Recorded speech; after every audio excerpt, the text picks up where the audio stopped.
An Autobiography by Charlotte Brontë. Chapter 5. 5 o'clock had hardly struck on the morning of the 19th of January, when Bessie brought a candle into my closet and found me already up and nearly dressed. I had risen half an hour before her entrance, and had washed my face, and put on my clothes by the light of a half-moon just setting, whose rays streamed through the narrow window near my crib. I was to leave Gateshead that day by a coach which passed the lodge gates at 6 a.m. Bessie was the only person yet risen. She had lit the fire in the nursery, where she now proceeded to make my breakfast. Few children can eat when excited with the thoughts of a journey, nor could I. Bessie, having pressed me in vain to take a few spoonfuls of the boiled milk and bread she had prepared for me, wrapped up some biscuits in a paper and put them into my bag. Then she helped me on with my pelisse and bonnet, and wrapping herself in a shawl, she and I left the nursery. As we passed Mrs. Reed's bedroom, she said, "Would you go in and bid Mrs. goodbye?" "No, Bessie. She came to my crib last night when you were gone down to supper, and said I need not disturb her in the morning, or my cousins either. And she told me to remember that she had always been my best friend, and to speak of her and be grateful to her accordingly." "What did you say, miss?" "Nothing. I covered my face with the bedclothes and turned from her to the wall." "That was wrong, Miss Jane." "It was quite right, Bessie. Your Mrs. has not been my friend. She has been my foe." "Oh, Miss Jane, don't say so." "Goodbye to Gateshead," cried I, as we passed through the hall and went out at the front door. The moon was set, and it was very dark. Bessie carried the lantern, whose light glanced on wet steps and gravel road sodden by a recent thaw. Raw and chill was the winter morning. My teeth chattered as I hastened down the drive. There was a light in the porter's lodge. When we reached it, we found the porter's wife just kindling her fire. My trunk, which had been carried down the evening before, stood corded at the door. It wanted but a few minutes of 6, and shortly after that hour had struck, the distant roll of wheels announced the coming coach. I went to the door and watched its lamps approach rapidly through the gloom. "Is she going by herself?" asked the porter's wife. "Yes." "And how far is it?" 50 miles. "What a long way! I wonder Mrs. Reed is not afraid to trust her so far alone." The coach drew up. There it was at the gates with its 4 horses and its top laden with passengers. The guard and coachman loudly urged haste. My trunk was hoisted up. I was taken from Bessie's neck, to which I clung with kisses. "Be sure and take good care of her," cried she to the guard, as he lifted me into the inside. "Aye, aye," was the answer. The door was slapped to. A voice exclaimed, "All right," and on we drove. Thus was I severed from Bessie and Gateshead. Thus well the way to unknown and, as I then deemed, remote and mysterious regions. I remember but little of the journey. I only know that the day seemed to me of a preternatural length, and that we appeared to travel over hundreds of miles of road. We passed through several towns, and in one, a very large one, the coach stopped. The horses were taken out, and the passengers alighted to dine. I was carried into an inn, where the guard wanted me to have some dinner. But as I had no appetite, he left me in an immense room with a fireplace at each end, a chandelier pendant from the ceiling, and a little red gallery high up against the wall filled with musical instruments. Here I walked about for a long time, feeling very strange and mortally apprehensive of someone coming in and kidnapping me, for I believed in kidnappers, their exploits having frequently figured in Bessie's fireside chronicles. At last the guard returned. Once more I was stowed away in a coach. My protector mounted his own seat, sounded his hollow horn, and away we rattled over the stony streets of L. The afternoon came on wet and somewhat misty. As it waned into dusk, I began to feel that we were getting very far indeed from Gateshead. We ceased to pass through towns. The country changed. Great grey hills heaved up round the horizon. As twilight deepened, we descended a valley, dark with wood, and long after night had overclouded the prospect, I heard a wild wind rushing amongst trees. Lulled by the sound, I at last dropped asleep. I had not long slumbered when a sudden cessation of motion awoke me. The coach door was open, and a person like a servant was standing at it. I saw her face and dress by the light of the lamps. "Is there a little girl called Jane Eyre here?" she asked. I answered yes, and was then lifted out. My trunk was handed down, and the coach instantly drove away. I was stiff with long sitting, and bewildered with the noise and motion of the coach. Gathering my faculties, I looked about me. Rain, wind, and darkness filled the air. Nevertheless, I dimly discerned a wall before me and a door open in it. Through this door I passed with my new guide. She shut and locked it behind her. There was now visible a house or houses, for the building spread far, with many windows and lights burning in some. We went up a broad pebbly path, splashing wet, and were admitted at a door. Then the servant led me through a passage into a room with a fire, where she left me alone. I stood and warmed my numbed fingers over the blaze. Then I looked round. There was no candle, but the uncertain light from the hearth showed, by intervals, papered walls, carpet curtains, shining mahogany furniture. It was a parlour, not so spacious or splendid as the drawing-room at Gateshead, but comfortable enough. I was puzzling to make out the subject of a picture on the wall when the door opened, and an individual carrying a light entered. Another followed close behind. The first was a tall lady with dark hair, dark eyes, and a pale and large forehead. Her figure was partly enveloped in a shawl. Her countenance was grave, her bearing erect. "The child is very young to be sent alone," said she, putting her candle down on the table. She considered me attentively for a minute or two, then further added, "She had better be put to bed soon. She looks tired." "Are you tired?" she asked, placing her hand on my shoulder. "A little, ma'am." "And hungry too, no doubt. Let her have some supper before she goes to bed, Miss Miller. Is this the first time you have left your parents to come to school, my little girl?" I explained to her that I had no parents. She inquired how long they had been dead, then how old I was, what was my name, whether I could read, write, and sew a little. Then she touched my cheek gently with her forefinger, and saying she hoped I should be a good child, dismissed me along with Miss Miller. The lady I had left might be about 29. The one who went with me appeared some years younger. The first impressed me by her voice, look, and air. Miss Miller was more ordinary, ruddy in complexion, though of a careworn countenance, hurried in gait and action, like one who had always a multiplicity of tasks on hand. She looked, indeed, what I afterwards found she really was, an under-teacher. Led by her, I passed from compartment to compartment, from passage to passage of a large and irregular building, till, emerging from the total and somewhat dreary silence pervading that portion of the house we had traversed, we came upon the hum of many voices, and presently entered a wide, long room, with great deal tables, 2 at each end, on each of which burned a pair of candles, and seated all round on benches, a congregation of girls of every age, from 9 or 10 to 20. Seen by the dim light of the dips, their number to me appeared countless, though not in reality exceeding 80. They were uniformly dressed in brown stuff frocks of quaint fashion and long holland pinafores. It was the hour of study. They were engaged in conning over their tomorrow's task, and the hum I had heard was the combined result of their whispered repetitions. Miss Miller signed to me to sit on a bench near the door. Then, walking up to the top of the long room, she cried out, "Monitors, collect the lesson books and put them away."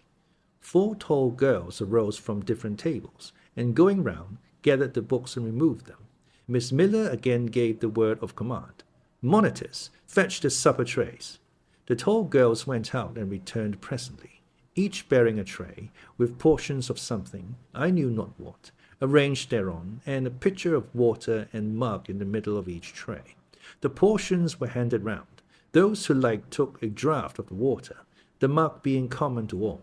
When it came to my turn, I drank, for I was thirsty, but did not touch the food, excitement and fatigue rendering me incapable of eating. I now saw, however, that it was a thin oaten cake shared into fragments. The meal over, prayers were read by Miss Miller, and the classes filed off. 2 and 2 upstairs. Overpowered by this time with weariness, I scarcely noticed what sort of a place the bedroom was, except that, like the schoolroom, I saw it was very long. Tonight I was to be Miss Miller's bedfellow. She helped me to undress. When laid down, I glanced at the long rows of beds, each of which was quickly filled with 2 occupants. In 10 minutes the single light was extinguished, and amidst silence and complete darkness I fell asleep. The night passed rapidly. I was too tired even to dream. I only once awoke to hear the wind rave in furious gusts, and the rain fall in torrents, and to be sensible that Miss Miller had taken her place by my side. When I again unclosed my eyes, a loud bell was ringing. The girls were up and dressing. Day had not yet begun to dawn, and a rush light or 2 burned in the room. I too rose reluctantly.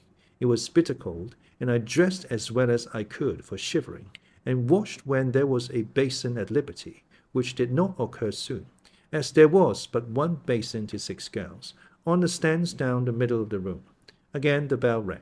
All formed in file, 2 and 2, and in that order descended the stairs and entered the cold and dimly lit schoolroom. Here prayers were read by Miss Miller.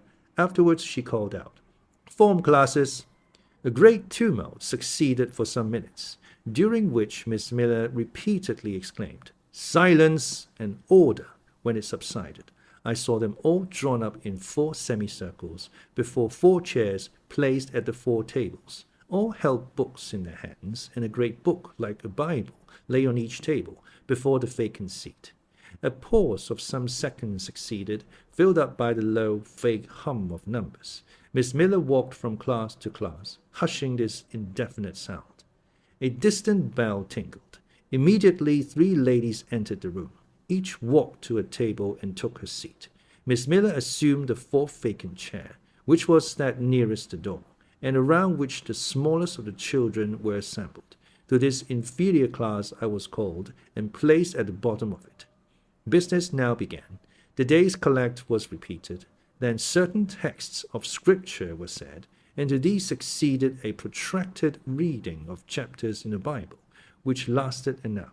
By the time that exercise was terminated, day had fully dawned. The indefatigable bell now sounded for the 4th time. The classes were marshalled and marched into another room to breakfast. How glad I was to behold a prospect of getting something to eat! I was now nearly sick from inanition, having taken so little the day before. The refectory was a great, low-ceiled, gloomy room. On 2 long tables smoked basins of something hot, which, however, to my dismay, sent forth an odour far from inviting. I saw a universal manifestation of discontent when the fumes of the repast met the nostrils of those destined to swallow it. From the van of the procession, the tall girls of the 1st class rose the whispered words, "Disgusting! The porridge is burnt again." "Silence!" ejaculated the voice, not that of Miss Miller, but one of the upper teachers, a little and dark personage, smartly dressed, but of somewhat morose aspect, who installed herself at the top of one table, while a more buxom lady presided at the other. I looked in vain for her I had first seen the night before. She was not visible. Miss Miller occupied the foot of the table where I sat, and a strange foreign-looking elderly lady, the French teacher, as I afterwards found, took the corresponding seat at the other board. A long grace was said and a hymn sung, then a servant brought in some tea for the teachers, and the meal began. Ravenous and now very faint, I devoured a spoonful or 2 of my portion without thinking of its taste. But the first edge of hunger blunted. I perceived I had gone in hand a nauseous mess. Burnt porridge is almost as bad as rotten potatoes. Famine itself soon sickens over it. The spoons were moved slowly. I saw each girl taste her food and try to swallow it, but in most cases the effort was soon relinquished. Breakfast was over, and none had breakfasted.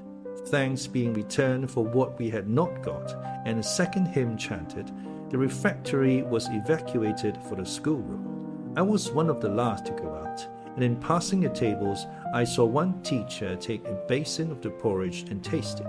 She looked at the others. All their countenances expressed displeasure, and one of them, the stout one, whispered, Abominable stuff. How shameful. A quarter of an hour passed before lessons again began, during which the schoolroom was in a glorious tumult. For that space of time it seemed to be permitted to talk loud and more freely, and they used their privilege. The whole conversation ran on the breakfast, which one and all abused roundly. Poor things! It was the sole consolation they had. Miss Miller was now the only teacher in the room. A group of great girls standing about her spoke with serious and sullen gestures. I heard the name of Mr. Brocklehurst pronounced by some lips, at which Miss Miller shook her head disapprovingly, but she made no great effort to check the general wrath. Doubtless she shared in it. A clock in the schoolroom struck 9. Miss Miller left her circle, and standing in the middle of the room, cried, "Silence to your seats!" Discipline prevailed. In 5 minutes the confused throng was resolved into order, and comparative silence quelled the babel clamour of tongues. The upper teachers now punctually resumed their posts, but still all seemed to wait. Ranged on benches down the sides of the room, the 80 girls sat motionless and erect. A quaint assemblage they appeared, all with plain locks combed from their faces, not a curl visible, in brown dresses made high and surrounded by a narrow tucker about the throat, with little pockets of holland tied in front of their frocks, and destined to serve the purpose of a work-bag. All too wearing woolen stockings and country-made shoes fastened with brass buckles. About 20 of those clad in this costume were full-grown girls, or rather young women. It suited them ill, and gave an air of oddity even to the prettiest. I was still looking at them, and also at intervals examining the teachers, none of whom precisely pleased me. For the stout one was a little coarse, the dark one not a little fierce, the foreigner harsh and grotesque, and Miss Miller, poor thing, looked purple, weather-beaten, and overworked. When, as my eye wandered from face to face, the whole school rose simultaneously, as if moved by a common spring. What was the matter? I had heard no order given. I was puzzled. Ere I had gathered my wits, the classes were again seated. But as all eyes were now turned to one point, mine followed the general direction, and encountered the personage who had received me last night. She stood at the bottom of the long room, on the hearth, for there was a fire at each end. She surveyed the 2 rows of girls silently and gravely. Miss Miller, approaching, seemed to ask her a question, and having received her answer, went back to her place and said aloud, "Monitor of the first class, fetch the globes." While the direction was being executed, the lady consulted and moved slowly up the room. I suppose I have a considerable organ of veneration, for I retain yet the sense of admiring awe with which my eyes traced her steps. See now, in broad daylight, she looked tall, fair, and shapely. Brown eyes with a benignant light in their irids, and a fine penciling of long lashes round, relieved the whiteness of her large front. On each of her temples her hair, of a very dark brown, was clustered in round curls, according to the fashion of those times, when neither smooth bands nor long ringlets were in vogue. Her dress, also in the mode of the day, was of purple cloth, relieved by a sort of Spanish trimming of black velvet. A gold watch shone at her girdle. Let the reader add, to complete the picture, refined features, a complexion, if pale, clear, and a stately air and carriage, and he will have, at least, as clearly as words can give it, a correct idea of the exterior of Miss Temple, Maria Temple, as I afterwards saw the name written in a prayer book entrusted to me to carry to church. The superintendent of Lowood, having taken her seat before a pair of globes placed on one of the tables, summoned the first class round her, and commenced giving a lesson on geography. The lower classes were called by the teachers. Repetitions in history, grammar, etc., went on for an hour. Writing and arithmetic succeeded, and music lessons were given by Miss Temple to some of the elder girls. The duration of each lesson was measured by the clock, which at last struck 12. The superintendent rose. "I have a word to address to the pupils," said she. The tumult of cessation from lessons was already breaking forth, but it sank at her voice. She went on. You had this morning a breakfast which you could not eat. You must be hungry. I have ordered that a lunch of bread and cheese shall be served to all. The teachers looked at her with a sort of surprise. It is to be done on my responsibility, she added, in an explanatory tone to them, and immediately afterwards left the room. The bread and cheese was presently brought in and distributed, to the high delight and refreshment of the whole school. The order was now given to the garden. Each put on a coarse straw bonnet, with strings of colored calico, and a cloak of grey frieze. I was similarly equipped, and following the stream, I made my way into the open air. The garden was a wide enclosure, surrounded with walls so high as to exclude every glimpse of prospect. A covered veranda ran down one side, and broad walks bordered a middle space divided into scores of little beds. These beds were assigned as gardens for the pupils to cultivate, and each bed had an owner. When full of flowers they would doubtless look pretty, but now, at the latter end of January, all was wintry blight and brown decay. I shuddered as I stood and looked round me. It was an inclement day for outdoor exercise, not positively rainy, but darkened by a drizzling yellow fog. All underfoot was still soaking wet with the floods of yesterday. The stronger among the girls ran about and engaged in active games, but sundry pale and thin ones herded together for shelter and warmth in the veranda. And amongst these, as the dense mist penetrated to their shivering frames, I heard frequently the sound of a hollow cough. As yet I had spoken to no one, nor did anybody seem to take notice of me. I stood lonely enough, but to that feeling of isolation I was accustomed. It did not oppress me much. I leant against the pillar of the veranda, drew my grey mantle close about me, and, trying to forget the cold which nipped me without, and the unsatisfied hunger which gnawed me within, delivered myself up to the employment of watching and thinking. My reflections were too undefined and fragmentary to merit record. I hardly yet knew where I was. Gateshead and my past life seemed floated away to an immeasurable distance.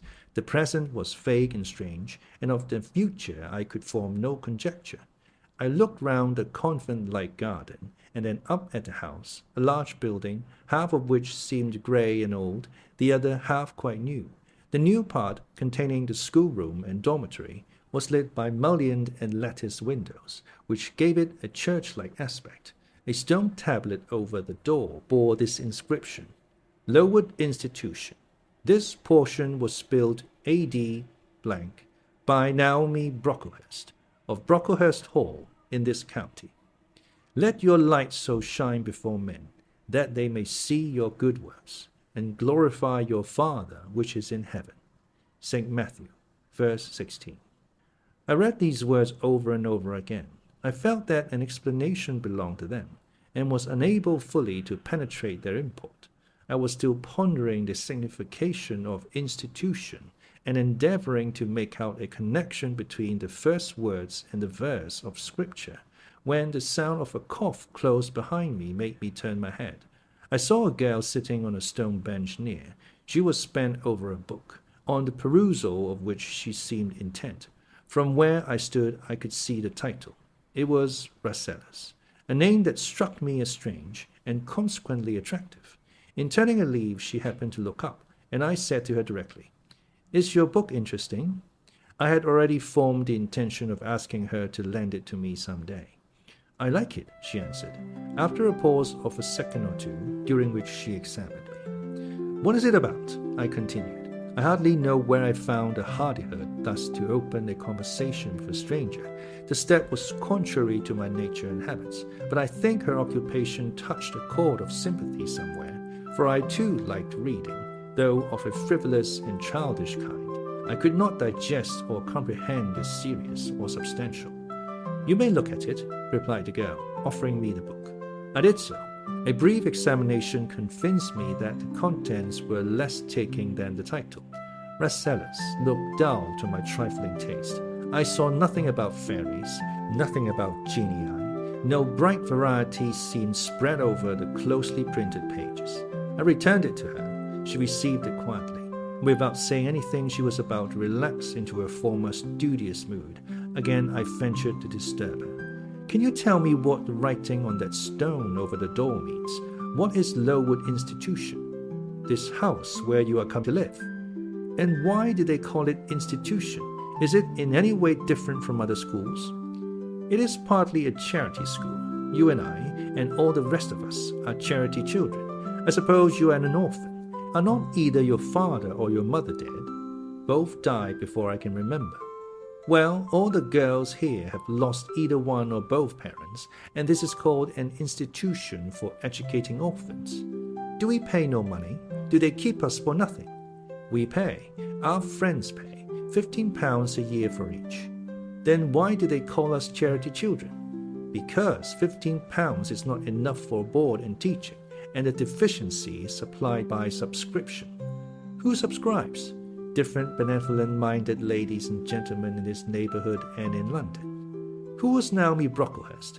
"The lady who built the new part of this house, as that tablet records, and whose son overlooks and directs everything here." "Why?" "Because he is treasurer and manager of the establishment." "Then this house does not belong to that tall lady who wears a watch, and who said we were to have some bread and cheese?" "To Miss Temple? Oh, no, I wish it did. She has to answer to Mr. Brocklehurst for all she does. Mr. Brocklehurst buys all our food and all our clothes." "Does he live here?" "No, 2 miles off, in a large hall." "Is he a good man?" "He is a clergyman, and is said to do a great deal of good." "Did you say that tall lady was called Miss Temple?" "Yes. And what are the other teachers called?" "The one with red cheeks is called Miss Smith. She attends to the work, and cuts out, for we make our own clothes, our frocks and pelisses, and everything. The little one with black hair is Miss Scatcherd. She teaches history and grammar, and hears the second-class repetitions. And the one who wears a shawl, and has a pocket handkerchief tied to her side with a yellow ribbon, is Madame Pierrot. She comes from Lille, in France, and teaches French." "Do you like the teachers?" "Well enough." "Do you like the little black one, and the Madame— I cannot pronounce her name as you do." "Miss Scatcherd is hasty. You must take care not to offend her. Madame Pierrot is not a bad sort of person." "But Miss Temple is the best, isn't she?" "Miss Temple is very good and very clever. She is above the rest, because she knows far more than they do." "Have you been long here?" 2 years. "Are you an orphan?" "My mother is dead." "Are you happy here?" "You ask rather too many questions. I have given your answers enough for the present. Now I want to read." But at that moment the summons sounded for dinner. All re-entered the house. The odour which now filled the refectory was scarcely more appetizing than that which had regaled our nostrils at breakfast. The dinner was served in 2 huge tin-plated vessels, whence rose a strong steam redolent of rancid fat. I found the mess to consist of indifferent potatoes and strange shreds of rusty meat, mixed and cooked together. Of this preparation, a tolerably abundant plateful was apportioned to each pupil. I ate what I could, and wondered within myself whether every day's fare would be like this. After dinner, we immediately adjourned to the schoolroom. Lessons recommenced, and were continued till 5 o'clock. The only marked event of the afternoon was that I saw the girl with whom I had conversed in the veranda dismissed in disgrace by Miss Scatcherd from a history class and sent to stand in the middle of the large schoolroom. The punishment seemed to me in a high degree ignominious, especially for so great a girl. She looked 13 or upwards. I expected she would show signs of great distress and shame, but to my surprise she neither wept nor blushed. Composed, though grave, she stood, the central mark of all eyes. How can she bear it so quietly, so firmly? I asked of myself. Were I in her place, it seems to me I should wish the earth to open and swallow me up. She looks as if she were thinking of something beyond her punishment, beyond her situation, of something not round her nor before her. I have heard of daydreams. Is she in a daydream now? Her eyes are fixed on the floor, but I am sure they do not see it. Her sight seems turned in, gone down into her heart. She is looking at what she can remember, I believe, not at what is really present. I wonder what sort of a girl she is, whether good or naughty. Soon after 5 p.m. we had another meal, consisting of a small mug of coffee and half a slice of brown bread. I devoured my bread and drank my coffee with relish, but I should have been glad of as much more. I was still hungry. Half an hour's recreation succeeded, then study, then a glass of water and a piece of oat cake, prayers and bed. Such was my first day at Lowood.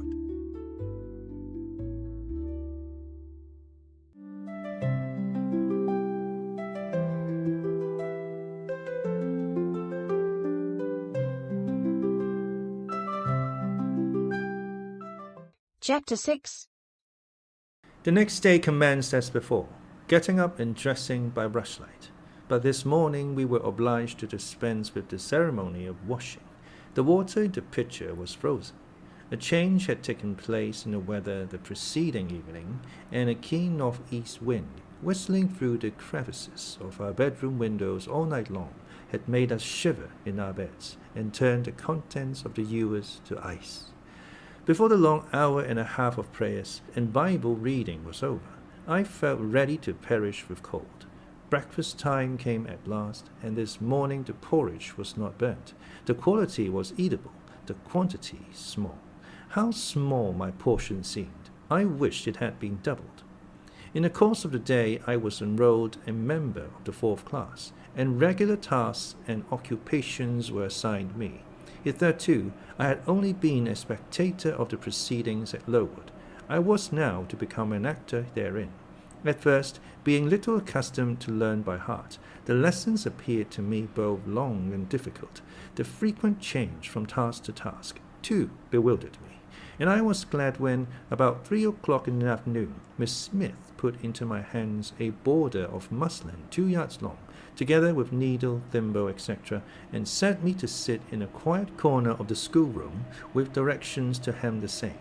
At that hour most of the others were sewing likewise, but one class still stood round Miss Scatcherd's chair reading, and as all was quiet, the subject of their lessons could be heard, together with the manner in which each girl acquitted herself, and the animadversions or commendations of Miss Scatcherd on the performance. It was English history. Among the readers I observed my acquaintance of the veranda. At the commencement of the lesson, her place had been at the top of the class, but for some error of pronunciation or some inattention to stops, she was suddenly sent to the very bottom. Even in that obscure position, Miss Scatcherd continued to make her an object of constant notice. She was continually addressing to her such phrases as the following: Burns, you are standing on the side of your shoe. Turn your toes up immediately. Burns, you poke your chin most unpleasantly. Draw it in. Burns, I insist on your holding your head up. I will not have you before me in that attitude, etc. A chapter having been read through twice, the books were closed and the girls examined. The lesson had comprised part of the reign of Charles I, and there were sundry questions about tonnage and poundage and ship money, which most of them appeared unable to answer. Still, every little difficulty was solved instantly when it reached Burns. Her memory seemed to have retained the substance of the whole lesson, and she was ready with answers on every point. I kept expecting that Miss Scatcherd would praise her intention, but instead of that, she suddenly cried out, "You dirty, disagreeable girl! You have never cleaned your nails this morning." Burns made no answer. I wondered at her silence. Why, thought I, does she not explain that she could neither clean her nails nor wash her face, as the water was frozen? My attention was now called off by Miss Smith desiring me to hold a skein of thread. While she was winding it, she talked to me from time to time, asking whether I had ever been at school before, whether I could mark, stitch, knit, etc. Till she dismissed me, I could not pursue my observations on Miss Scatcherd's movements. When I returned to my seat, that lady was just delivering an order of which I did not catch the import, but Burns immediately left the class, and going into the small inner room where the books were kept, returned in half a minute, carrying in her hand a bundle of twigs tied together at one end. This ominous tool she presented to Miss Scatcherd with a respectable courtesy, Then she quietly, and without being told, unloosed her pinafore, and the teacher instantly and sharply inflicted on her neck a dozen strokes with the bunch of twigs. Not a tear rose to Burns' eye, and while I paused from my sewing, because my fingers quivered at this spectacle with a sentiment of unavailing and impotent anger, not a feature of her pensive face altered its ordinary expression. "Hardened girl," exclaimed Miss Scatcherd, "nothing can correct you of your slatternly habits. Carry the rod away." Burns obeyed. I looked at her narrowly as she emerged from the book closet. She was just putting back her handkerchief into her pocket, and the trace of a tear glistened on her thin cheek. The play hour in the evening I thought the pleasantest fraction of the day at Lowood. The bit of bread, the draught of coffee swallowed at 5 o'clock had revived vitality, if it had not satisfied hunger. The long restraint of the day was slackened. The schoolroom felt warmer than in the morning, its fires being allowed to burn a little more brightly, to supply, in some measure, the place of candles, not yet introduced. The ruddy gloaming, the licensed uproar, the confusion of many voices gave one a welcome sense of liberty. On the evening of the day on which I had seen Miss Scatcherd flog her pupil, Burns, I wandered as usual among the forms and tables and laughing groups without a companion, yet not feeling lonely. When I passed the windows, I now and then lifted a blind and looked out. It snowed fast. A drift was already forming against the lower panes. Putting my ear close to the window, I could distinguish from the gleeful tumult within the disconsolate moan of the wind outside. Probably, if I had lately left a good home and kind parents, this would have been the hour when I should most keenly have regretted the separation. That wind would then have saddened my heart. This obscure chaos would have disturbed my peace. As it was, I derived from both a strange excitement and, reckless and feverish, I wished the wind to howl more wildly, the gloom to deepen to darkness, and the confusion to rise to clamor. Jumping over forms and creeping under tables, I made my way to one of the fireplaces. There, kneeling by the high wire fender, I found Burns absorbed, silent, abstracted from all round her by the companionship of the book, which she read by the dim glare of the embers.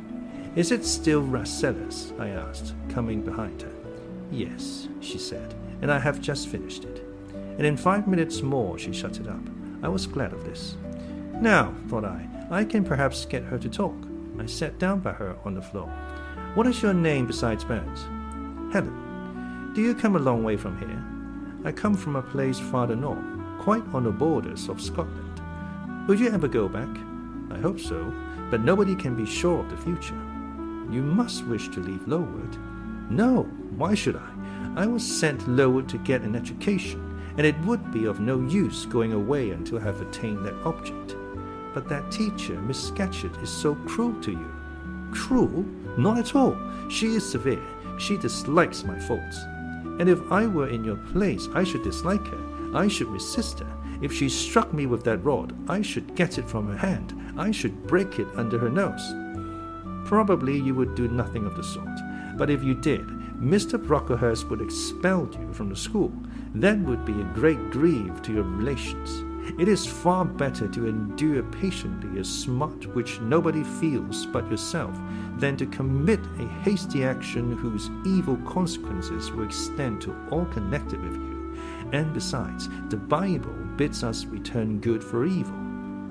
"But then it seems disgraceful to be flogged, and to be sent to stand in the middle of a room full of people, and you are such a great girl. I'm far younger than you, and I could not bear it." "Yet it would be your duty to bear it, if you could not avoid it. It is weak and silly to say you cannot bear what it is your fate to be required to bear." I heard her with wonder. I could not comprehend this doctrine of endurance, and still less could I understand or sympathize with the forbearance she expressed for her chastiser. Still, I felt that Helen Burns considered things by a light invisible to my eyes. I suspected she might be right and I wrong, but I would not ponder the matter deeply. Like Felix, I put it off to a more convenient season. "You say you have faults, Helen. What are they? To me you seem very good." "Then learn from me, not to judge by appearance. I am, as Miss Scatcherd said, slatternly. I seldom put and never keep things in order. I am careless, I forget rules, I read when I should learn my lessons. I have no method, and sometimes I say, like you, I cannot bear to be subjected to systematic arrangements. This is all very provoking to Miss Scatcherd, who is naturally neat, punctual, and particular. And cross and cruel, I added, but Helen Burns would not admit my addition. She kept silence. Is Miss Temple as severe to you as Miss Scatcherd? At the utterance of Miss Temple's name, a soft smile flitted over her grave face. Miss Temple is full of goodness. It pains her to be severe to anyone, even the worst in the school. She sees my errors and tells me of them gently, and if I do anything worthy of praise, she gives me my need liberally. One strong proof of my wretchedly defective nature is that even her expostulations, so mild, so rational, have not influence to cure me of my faults, and even her praise, though I value it most highly, cannot stimulate me to continued care and foresight. That is curious, said I. It is so easy to be careful. For you, I have no doubt it is. I observed you in your class this morning, and saw you were closely attentive. Your thoughts never seemed to wander while Miss Miller explained the lesson and questioned you.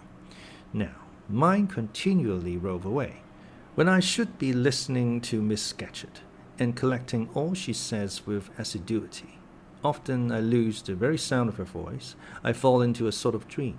Sometimes I think I am in Northumberland, and that the noises I hear round me are the bubbling of a little brook which runs through Deep Den near our house. Then, when it comes to my turn to reply, I have to be awakened, and having heard nothing of what was read for listening to the visionary brook, I have no answer ready. Yet how well you replied this afternoon! It was mere chance. The subject on which we had been reading had interested me. This afternoon, instead of dreaming of Deep Den, I was wondering how a man who wished to do right could act so unjustly and unwisely as Charles I sometimes did, and I thought what a pity it was that, with his integrity and conscientiousness, he could see no farther than the prerogatives of the crown. If he had but been able to look to a distance and see how what they call the spirit of the age was tending. Still, I like Charles. I respect him. I pity him. Poor murdered king. Yes, his enemies were the worst. They shed blood they had no right to shed. How dared they kill him? Helen was talking to herself now. She had forgotten I could not very well understand her, that I was ignorant, or nearly so, of the subject she discussed. I recalled her to my level. And when Miss Temple teaches you, do your thoughts wander then? No, certainly not often, because Miss Temple has generally something to say which is newer than my own reflections. Her language is singularly agreeable to me, and the information she communicates is often just what I wish to gain. Well then, with Miss Temple you are good.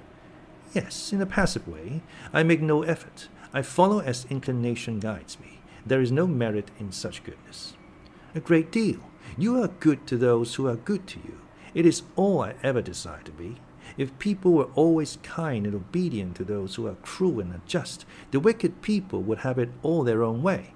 They would never feel afraid, and so they would never alter, but would grow worse and worse. When we are struck at without a reason, we should strike back again very hard. I'm sure we should, so hard as to teach the person who struck us never to do it again. You will change your mind, I hope, when you grow older. As yet you are but a little untaught girl.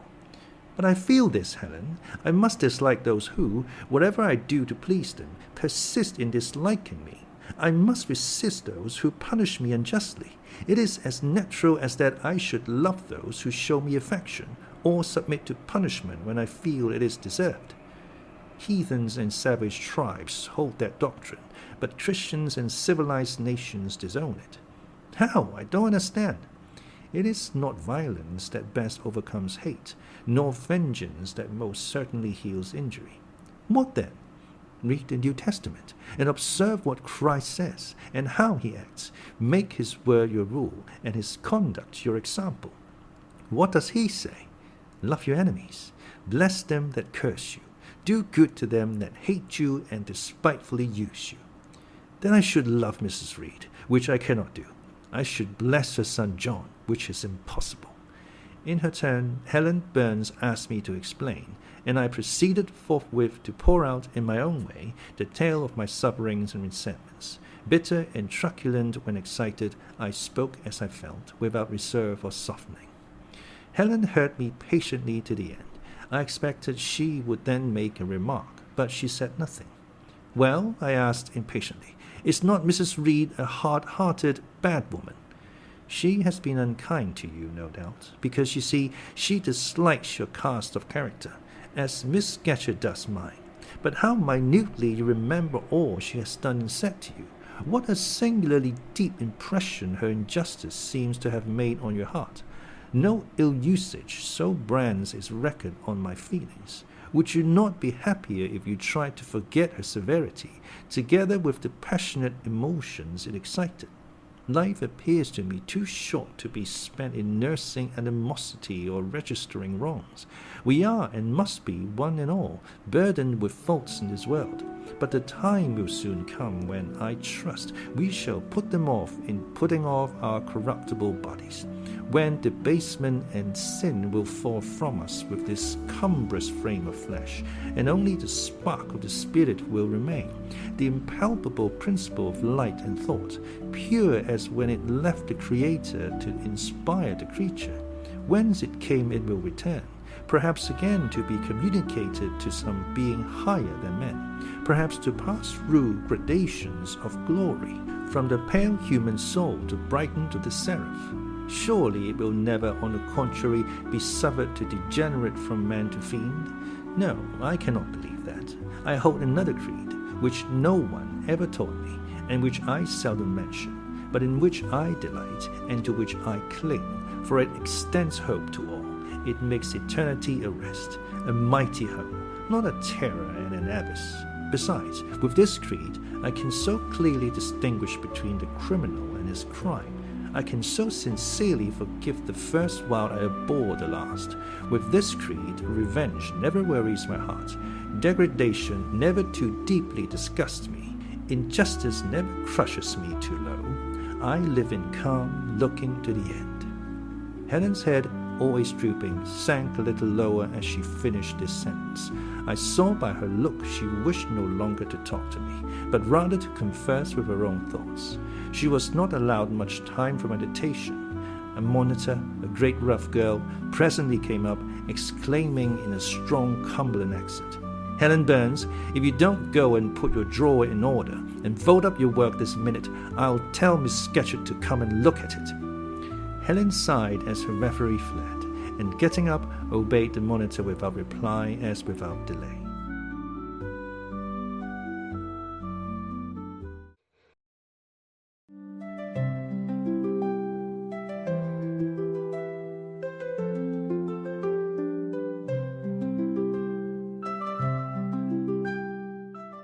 Chapter 7. My first quarter at Lowood seemed an age, and not the golden age either. It comprised an irksome struggle with difficulties in habituating myself to new rules and unwonted tasks. The fear of failure in these points harassed me worse than the physical hardships of my lot, though these were no trifles. During January, February, and part of March, the deep snows and, after their melting, the almost impassable roads prevented our stirring beyond the garden walls, except to go to church. But within these limits we had to pass an hour every day in the open air. Our clothing was insufficient to protect us from the severe cold. We had no boots. The snow got into our shoes and melted there. Our ungloved hands became numbed and covered with chilblains, as were our feet. I remember well the distracting irritation I endured from this cause every evening when my feet inflamed, and the torture of thrusting the swelled, raw, and stiff toes into my shoes in the morning. Then the scanty supply of food was distressing. With the keen appetites of growing children, we had scarcely sufficient to keep alive a delicate invalid. From this deficiency of nourishment resulted an abuse, which pressed hardly on the younger pupils. Whenever the famished great girls had an opportunity, they would coax and menace the little ones out of their portion. Many a time I have shared between two claimants the precious morsel of brown bread distributed at tea time, and after relinquishing to a third half the contents of my mug of coffee, I have swallowed the remainder with an accompaniment of secret tears, forced from me by the exigency of hunger. Sundays were dreary days in that wintry season. We had to walk 2 miles to Brocklebridge Church, where our patron officiated. We set out cold. We arrived at church colder. During the morning service, we became almost paralyzed. It was too far to return to dinner, and an allowance of cold meat and bread in the same penurious proportion observed in our ordinary meals was served round between the services. At the close of the afternoon service, we returned by an exposed and hilly road, where the bitter winter wind, blowing over a range of snowy summits to the north, almost flayed the skin from our faces. I can remember Miss Temple walking lightly and rapidly along our drooping line, her plaid cloak, which the frosty wind fluttered, gathered close about her, and encouraging us, by precept and example, to keep up our spirits and march forward, as she said, like stalwart soldiers. The other teachers, poor things, were generally themselves too much dejected to attempt the task of cheering others. How we longed for the light and heat of a blazing fire when we got back, but to the little ones at least, this was denied.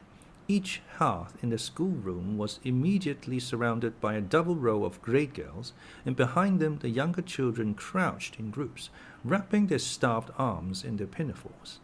A little solace came at tea time, in the shape of a double ration of bread, a whole instead of a half slice, with the delicious addition of a thin scrape of butter. It was the hebdomadal treat to which we all looked forward from Sabbath to Sabbath. I generally contrived to reserve a moiety of this bounteous repast for myself, but the remainder I was invariably obliged to part with. The Sunday evening was spent in repeating by heart the church catechism and the 5th, 6th, and 7th chapters of St. Matthew, and in listening to a long sermon read by Miss Miller, whose irrepressive yawns attested her weariness. A frequent interlude of these performances was the enactment of the part of Eutychus by some half-dozen of little girls, who, overpowered with sleep, would fall down, if not out of the 3rd loft, yet off the 4th form, and be taken up half dead. The remedy was to thrust them forward into the center of the schoolroom, and oblige them to stand there till the sermon was finished. Sometimes their feet failed them, and they sank together in a heap. They were then propped up with the monitor's high stools. I have not yet alluded to the visits of Mr. Brocklehurst, and indeed that gentleman was from home during the greater part of the first month after my arrival, perhaps prolonging his stay with his friend the Archdeacon. His absence was a relief to me. I need not say that I had my own reasons for dreading his coming, but come he did at last. One afternoon, as I was sitting with a slate in my hand, puzzling over a sum in long division, my eyes, raised in abstraction to the window, caught sight of a figure just passing. I recognized almost instinctively that gaunt outline, and when, 2 minutes after, all the school, teachers included, rose en masse, it was not necessary for me to look up in order to ascertain whose entrance they thus greeted. A long stride measured the schoolroom, and presently beside Miss Temple, who herself had risen, stood the same black column which had frowned on me so ominously from the hearthrug of Gateshead. I now glanced sideways at this piece of architecture. Yes, I was right. It was Mr. Brocklehurst, buttoned up in a surtout, and looking longer, narrower, and more rigid than ever. I had my own reasons for being dismayed at this apparition. Too well I remembered the perfidious hints given by Mrs. Reed about my disposition, the promise pledged by Mr. Brocklehurst to apprise Miss Temple and the teachers of my vicious nature. All along I had been dreading the fulfillment of this promise. I had been looking out daily for the coming man, whose information respecting my past life and conversation was to brand me as a bad child forever. Now there he was. He stood at Miss Temple's side. He was speaking low in her ear. I did not doubt he was making disclosures of my villainy. and I watched her eye with painful anxiety, expecting every moment to seek its dark orb turn on me a glance of repugnance and contempt. I listened too, and as I happened to be seated quite at the top of the room, I caught most of what he said. Its import relieved me from immediate apprehension. I suppose, Miss Temple, the thread I bought at Lowton would do.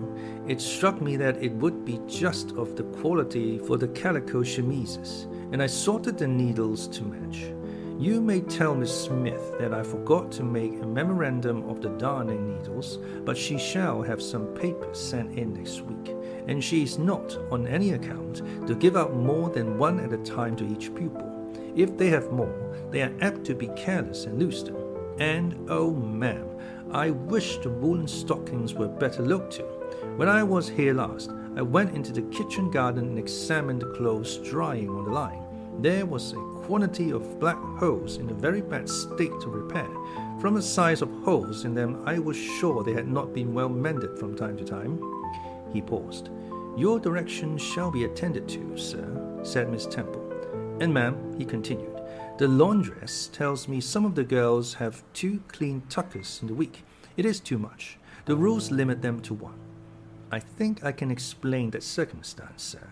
Agnes and Catherine Johnstone were invited to take tea with some friends at Lowton last Thursday, and I gave them leave to put on clean tuckers for the occasion.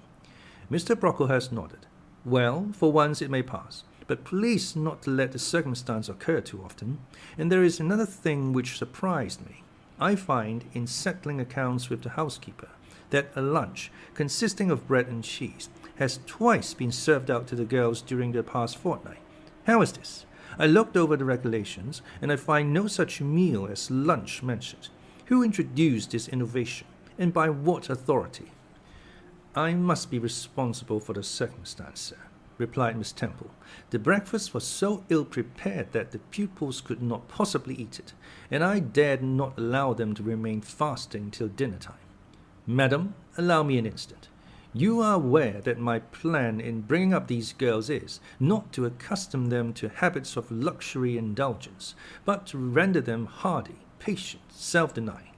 Should any little accidental disappointment of the appetite occur, such as the spoiling of a meal, the under or the overdressing of a dish, the instant ought not to be neutralized by replacing with something more delicate the comfort lost, thus pampering the body and obviating the aim of this institution. It ought to be improved to the spiritual edification of the pupils by encouraging them to evince fortitude under temporary privation. A brief address on those occasions would not be mistimed, wherein a judicious instructor would take the opportunity of referring to the sufferings of the primitive Christians, to the torments of martyrs, to the exhortations of our blessed Lord himself, calling upon his disciples to take up their cross and follow him, to his warnings that man shall not live by bread alone, but by every word that proceedeth out of the mouth of God, to his divine consolations, if ye suffer hunger or thirst by my sake, happy are ye. Oh, madam, when you put bread and cheese instead of burnt porridge into these children's mouths, you may indeed feed their vile bodies, but you little think how you starve their immortal souls. Mr. Brocklehurst again paused, perhaps overcome by his feelings. Miss Temple had looked down when he first began to speak to her, but she now gazed straight before her, and her face, naturally pale as marble, appeared to be assuming also the coldness and fixity of that material, especially her mouth, closed as if it would have required a sculptor's chisel to open it, and her brow settled gradually into petrified severity. Meantime, Mr. Brocklehurst, standing on the hearth with his hands behind his back, majestically surveyed the whole school. Suddenly his eye gave a blink, as if it had met something that either dazzled or shocked its pupil. Turning, he said in more rapid accents than he had hitherto used, Miss Temple, what is that girl with curled hair? Red hair, ma'am. Curled all over? And extending his cane, he pointed to the awful object, his hand shaking as he did so. It is Julia Severn, replied Miss Temple, very quietly. Julia Severn, ma'am. And why has she, or any other, curled hair? Why, in defiance of every precept and principle of this house, does she conform to the world so openly, here in an evangelical, charitable establishment, as to wear her hair one mass of curls? Julia's hair curls naturally, returned Miss Temple, still more quietly. Naturally, yes, but we are not to conform to nature. I wish these girls to be the children of grace. And why that abundance? I have again and again intimated that I desire the hair to be arranged closely, modestly, plainly. Miss Temple, that girl's hair must be cut off entirely. I will send a barber tomorrow, and I see others who have far too much of the excrescence. That tall girl, tell her to turn round. Tell all the first form to rise up and direct their faces to the wall. Miss Temple passed her handkerchief over her lips, as if to smooth away the involuntary smile that curled them. She gave the order, however, and when the first class could take in what was required of them, they obeyed. Leaning a little back on my bench, I could see the looks and grimaces with which they commented on this maneuver. It was a pity Mr. Brocklehurst could not see them too. He would perhaps have felt that whatever he might do with the outside of the cup and platter, the inside was further beyond his interference than he imagined. He scrutinized the reverse of these living medals some 5 minutes, then pronounced sentence. These words fell like the knell of doom. All those top knots must be cut off. Miss Temple seemed to remonstrate. Madam, he pursued, I have a master to serve whose kingdom is not of this world. My mission is to mortify in these girls the lusts of the flesh, to teach them to clothe themselves with shamefacedness and sobriety, not with braided hair and costly apparel. And each of the young persons before us has a string of hair twisted in plaits which vanity itself might have woven. These, I repeat, must be cut off. Think of the time wasted of... Mr. Brocklehurst was here interrupted. 3 other visitors, ladies, now entered the room. They ought to have come a little sooner to have heard his lecture on dress, for they were splendidly attired in velvet, silk, and verse. The 2 younger of the trio had grey beaver hats, then in fashion, shaded with ostrich plumes, and from under the brim of this graceful headdress fell a profusion of light tresses, elaborately curled. The elder lady was enveloped in a costly velvet shawl, trimmed with ermine, and she wore a false front of French curls. These ladies were deferentially received by Miss Temple as Mrs. and the Mrs. Brocklehurst, and conducted to seats of honor at the top of the room. It seems they had come in the carriage with their reverend relative, and had been conducting a rummaging scrutiny of the room upstairs, while he transacted business with the housekeeper, questioned the laundress, and lectured the superintendent. They now proceeded to address divers remarks and reproofs to Miss Smith, who was charged with the care of the linen and the inspection of the dormitories. But I had no time to listen to what they said. Other matters called off and enchanted my attention. Hitherto, while gathering up the discourse of Mr. Brocklehurst and Miss Temple, I had not, at the same time, neglected precautions to secure my personal safety, which I thought would be effected if I could only elude observation. To this end, I had sat well back on the form, and while seeming to be busy with my sum, had held my slate in such a manner as to conceal my face. I might have escaped notice, had not my treacherous slate somehow happened to slip from my hand, and falling with an obtrusive crash, directly drawn every eye upon me. I knew it was all over now, and as I stooped to pick up the 2 fragments of slate, I rallied my forces for the worst. It came. A careless girl, said Mr. Brocklehurst, and immediately after, it is the new pupil, I perceive. And before I could draw breath, I must not forget I have a word to say respecting her. Then aloud, how loud it seemed to me, let the child who broke her slate come forward. Of my own accord, I could not have stirred. I was paralyzed. But the 2 great girls who sat on each side of me set me on my legs and pushed me towards the dread judge. And then Miss Temple gently assisted me to his very feet, and I caught her whispered counsel. Don't be afraid, Jane. I saw it was an accident. You shall not be punished. The kind whisper went to my heart like a dagger. Another minute, and she will despise me for a hypocrite, thought I, and an impulse of fury against Reed, Brocklehurst and Co. bounded in my pulses at the conviction. I was no Helen Burns. Fetch the stool, said Mr. Brocklehurst, pointing to a very high one from which a monitor had just risen. It was brought. Place the child upon it. And I was placed there. By whom, I don't know. I was in no condition to note particulars. I was only aware that they had hoisted me up to the height of Mr. Brocklehurst's nose, that he was within a yard of me, and that a spread of short orange and purple silk pelisses and a cloud of silvery plumage extended and waved below me. Mr. Brocklehurst hemmed. "Ladies," said he, turning to his family, "Miss Temple, teachers, and children, you all see this girl?" Of course they did, for I felt their eyes directed like burning glasses against my scorched skin. "You see she is yet young. You observe she possesses the ordinary form of childhood. God has graciously given her the shape that he has given to all of us. No signal deformity points her out as a marked character. Who would think that the evil one had already found a servant and agent in her?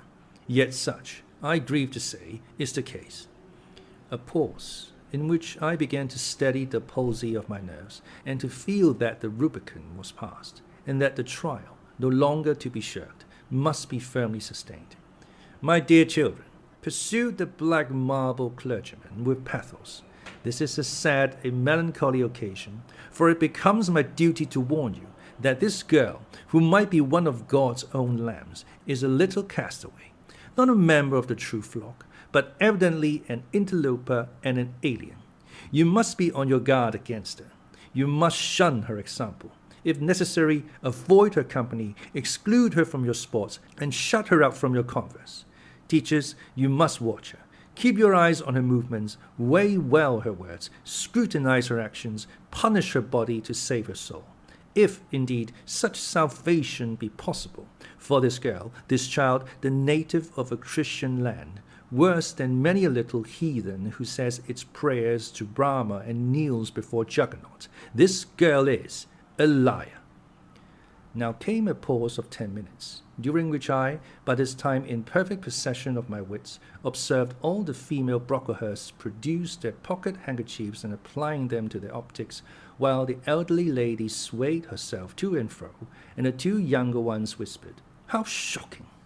Mr. Brocklehurst resumed, "This I learned from her benefactress, from the pious and charitable lady who adopted her in her orphan state, reared her as her own daughter, and whose kindness, whose generosity the unhappy girl repaid by an ingratitude so bad, so dreadful, that at last her excellent patroness was obliged to separate her from her own young ones, fearful lest her vicious example should contaminate their purity. She has sent her here to be healed, even as the Jews of old sent their deceased to the troubled pool of Bethesda. And, teachers, superintendent, I beg of you not to allow the waters to stagnate round her." With this sublime conclusion, Mr. Brocklehurst adjusted the top button of his surtout, muttered something to his family, who rose, bowed to Miss Temple, and then all the great people sailed in state from the room.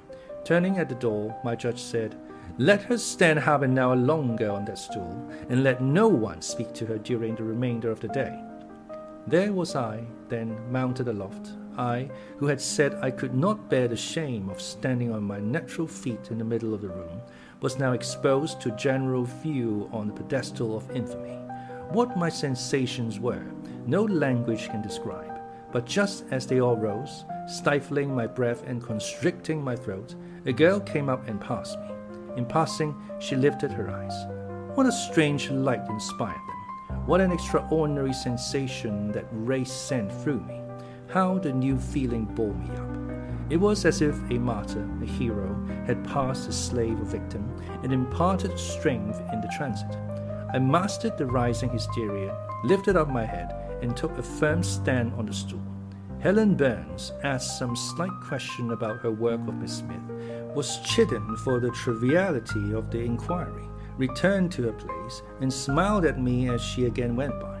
What a smile! I remember it now, and I know that it was the effluence of fine intellect, of true courage. It lit up her marked lineaments, her thin face, her sunken grey eye, like a reflection from the aspect of an angel. Yet at that moment, Helen Burns wore on her arm the untidy badge. Scarcely an hour ago, I had heard her condemned by Miss Scatcherd to a dinner of bread and water on the morrow because she had blotted an exercise in copying it out. Such is the imperfect nature of man. Such spots are there on the disk of the clearest planet, and eyes like Miss Scatcherd's can only see those minute defects and are blind to the full brightness of the orb.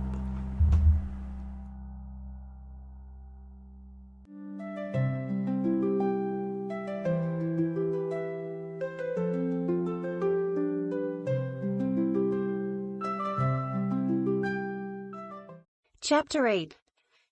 Ere the half-hour ended, 5 o'clock struck, school was dismissed, and all were gone into the refectory to tea. I now ventured to descend. It was deep dusk. I retired into a corner and sat down on the floor. The spell by which I had been so far supported began to dissolve.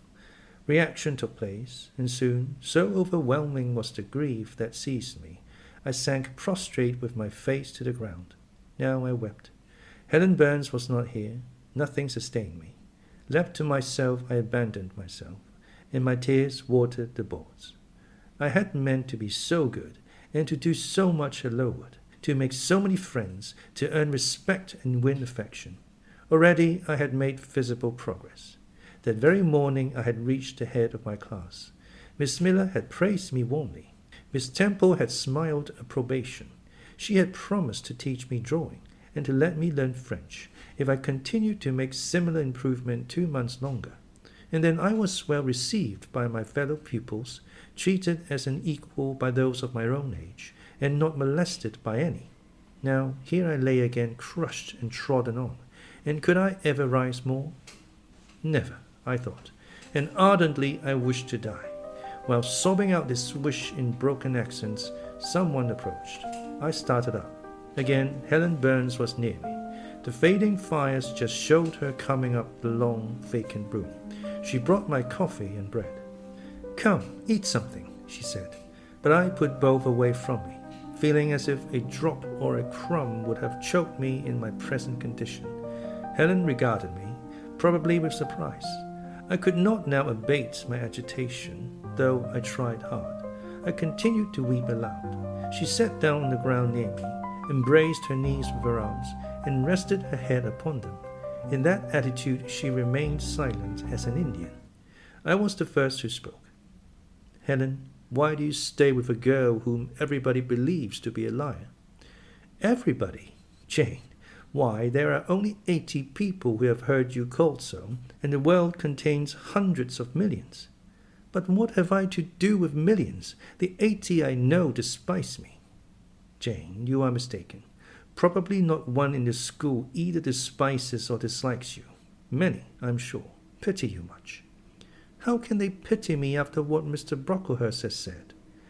"Mr. Brocklehurst is not a god, nor is he even a great and admired man. He is little liked here. He never took steps to make himself liked. Had he treated you as an especial favorite, you would have found enemies, declared or covered, all around you. As it is, the greater number who offer you sympathy if they dared.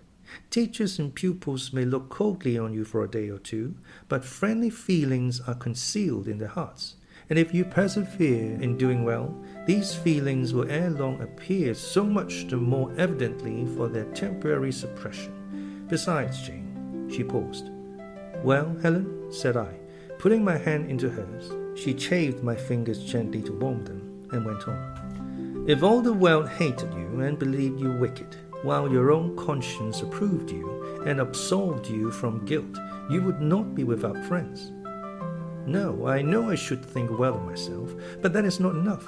If others don't love me, I would rather die than live. I cannot bear to be solitary and hated, Helen. Look here, to gain some real affection from you, or Miss Temple, or any other whom I truly love, I would willingly submit to have the bone of my arm broken, or to let a bull toss me, or to stand behind a kicking horse, and to let it dash its hoof at my chest." "Hush, Helen. You think too much of the love of human beings. You are too impulsive, too vehement. The sovereign hand that created your frame and put life into it has provided you with other resources than your feeble self, or than creatures feeble as you. Besides this earth, and besides the race of men, there is an invisible world and a kingdom of spirits. That world is round us, for it is everywhere. And those spirits watch us, for they are commissioned to guard us. And if we were dying in pain and shame, if scorn smote us on all sides, and hatred crushed us, angels see our tortures, recognize our innocence, and God waits only the separation of spirit from flesh to crown us with a full reward. Why then should we ever sink overwhelmed with distress when life is so soon over, and death is so certain an entrance to happiness, to glory? I was silent. Helen had calmed me, but in the tranquility she imparted there was an alloy of inexpressible sadness. I felt the impression of woe as she spoke, but I could not tell whence it came, and when, having done speaking, she breathed a little fast and coughed a short cough, I momentarily forgot my own sorrows to yield to a fake concern for her. Resting my head on Helen's shoulder, I put my arms round her waist. She drew me to her, and we reposed in silence. We had not sat long thus, when another person came in. Some heavy clouds, swept from the sky by a rising wind, had left the moon bare, and her light, streaming in through a window near, shone full both on us and on the approaching figure, which we had once recognized as Miss Temple. "I came on purpose to find you, Jane Eyre," said she. "I want you in my room, and as Helen Burns is with you, she may come too." We went. Following the superintendent's guidance, we had to thread some intricate passages and mount a staircase before we reached her apartment. It contained a good fire and looked cheerful. Miss Temple told Helen Burns to be seated in a low armchair on one side of the hearth, and herself taking another, she called me to her side. "Is it all over?" she asked, looking down at my face. "Have you cried your grief away?" "I am afraid I never shall do that." "Why?" "Because I have been wrongly accused, and you, ma'am, and everybody else, will now think me wicked." "We shall think you what you prove yourself to be, my child. Continue to act as a good girl, and you will satisfy us." "Shall I, Miss Temple?" "You will," said she, passing her arm round me. "And now tell me who is the lady whom Mr. Brocklehurst called your benefactress?" "Mrs. Reed, my uncle's wife. My uncle is dead, and he left me to her care." "Did she not, then, adopt you of her own accord?" "No, ma'am. She was sorry to have to do it. But my uncle, as I have often heard the servants say, got her to promise before he died that she would always keep me." "Well now, Jane, you know, or at least I will tell you, that when a criminal is accused, he is always allowed to speak in his own defense. You have been charged with falsehood. Defend yourself to me as well as you can. Say whatever your memory suggests is true, but add nothing and exaggerate nothing." I resolved, in the depth of my heart, that I would be most moderate, most correct, and having reflected a few minutes in order to arrange coherently what I had to say, I told her all the story of my sad childhood. Exhausted by emotion, my language was more subdued than it generally was when it developed that sad theme, and mindful of Helen's warnings against the indulgence of resentment, I infused into the narrative far less of gall and wormwood than ordinary. Thus restrained and simplified, it sounded more credible. I felt as I went on that Miss Temple fully believed me. In the course of the tale I had mentioned Mr. Lloyd as having come to see me after the fit, for I never forgot the, to me, frightful episode of the Red Room, in detailing which my excitement was sure, in some degree, to break bounds, for nothing could soften in my recollection the spasm of agony which clutched my heart when Mrs. Reed spurned my wild supplication for pardon, and locked me a second time in the dark and haunted chamber. I had finished. Miss Temple regarded me a few minutes in silence. She then said, "I know something of Mr. Lloyd. I shall write to him. If his reply agrees with your statement, you shall be publicly cleared from every imputation. To me, Jane, you are clear now." She kissed me, and still keeping me at her side, she proceeded to address Helen Burns. "How are you tonight, Helen? Have you coughed much today?" "Not quite so much, I think, ma'am." "And a pain in your chest?" "It is a little better." Miss Temple got up, took her hand and examined her pulse. Then she returned to her own seat. As she resumed it, I heard her sigh low. She was pensive a few minutes, then rousing herself, she said cheerfully, "But you two are my visitors tonight. I must treat you as such." She rang her bell. "Barbara," she said to the servant who answered it, "I have not yet had tea. Bring the tray and place cups for these two young ladies." And a tray was soon brought. How pretty to my eyes did the china cups and bright teapot look, placed on the little round table near the fire. How fragrant was the steam of the beverage and the scent of the toast, of which, however, I, to my dismay, discerned only a very small portion. Miss Temple discerned it too. "Barbara," said she, "can you not bring a little more bread and butter? There is not enough for 3. Barbara went out. She returned soon. "Madam, Mrs. Harden says she has sent up the usual quantity." Mrs. Harden, be it observed, was the housekeeper, a woman after Mr. Brocklehurst's own heart, made up of equal parts of whalebone and iron. "Oh, very well," returned Miss Temple. "We must make it do, Barbara, I suppose." And as the girl withdrew, she added, smiling, "Fortunately, I have it in my power to supply deficiencies for this once." Having invited Helen and me to approach the table, and placed before each of us a cup of tea with one delicious but thin morsel of toast, she got up, unlocked the drawer, and taking from it a parcel wrapped in paper, disclosed presently to our eyes a good-sized seed cake. "I meant to give each of you some of this to take with you," said she, "but as there is so little toast, you must have it now." And she proceeded to cut slices with a generous hand. We feasted that evening as on nectar and ambrosia, and not the least delight of the entertainment was the smile of gratification with which our hostess regarded us, as we satisfied our famished appetites on the delicate fare she liberally supplied. Tea over and a tray removed, she again summoned us to the fire. We sat one on each side of her, and now a conversation followed between her and Helen, which it was indeed a privilege to be admitted to hear. Miss Temple had always something of serenity in her air, of state in her mien, of refined propriety in her language, which preluded deviation into the ardent, the excited, the eager, something which chastened the pleasure of those who looked on her and listened to her, by a controlling sense of awe, and such was my feeling now. But as to Helen Burns, I was struck with wonder. The refreshing meal, the brilliant fire, the presence and kindness of her beloved instructress, all, perhaps more than all these, something in her own unique mind, had roused her powers within her. They woke, they kindled. First, they glowed in the bright tint of her cheek, which till this hour I had never seen but pale and bloodless. Then they shone in the liquid lustre of her eyes, which had suddenly acquired a beauty more singular than that of Miss Temple's, a beauty neither of fine colour nor long eyelash, nor penciled brow, but of meaning, of movement, of radiance. Then her soul sat on her lips, and language flowed, from what source I cannot tell. As a girl of 14, a heart large enough, vigorous enough, to hold the swelling spring of pure, full, fervid eloquence. Such was the characteristic of Helen's discourse on that, to me, memorable evening.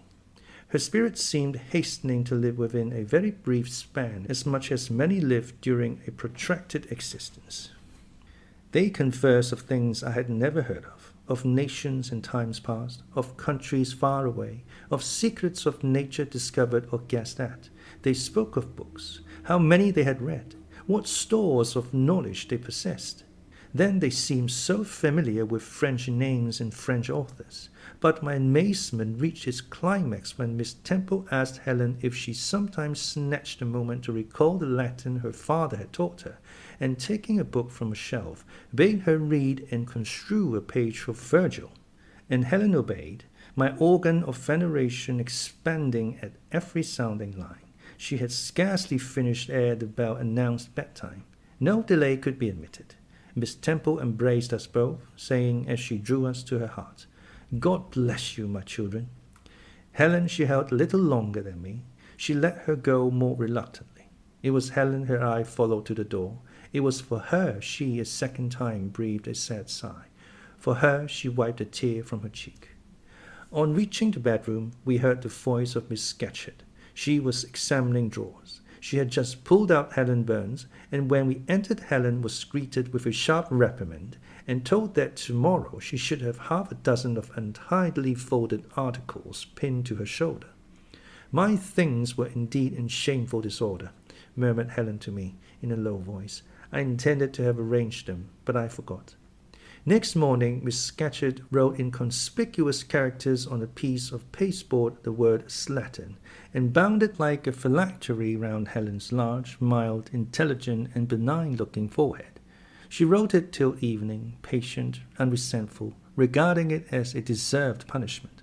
The moment Miss Scatcherd withdrew after afternoon school, I ran to Helen, tore it off, and thrust it into the fire.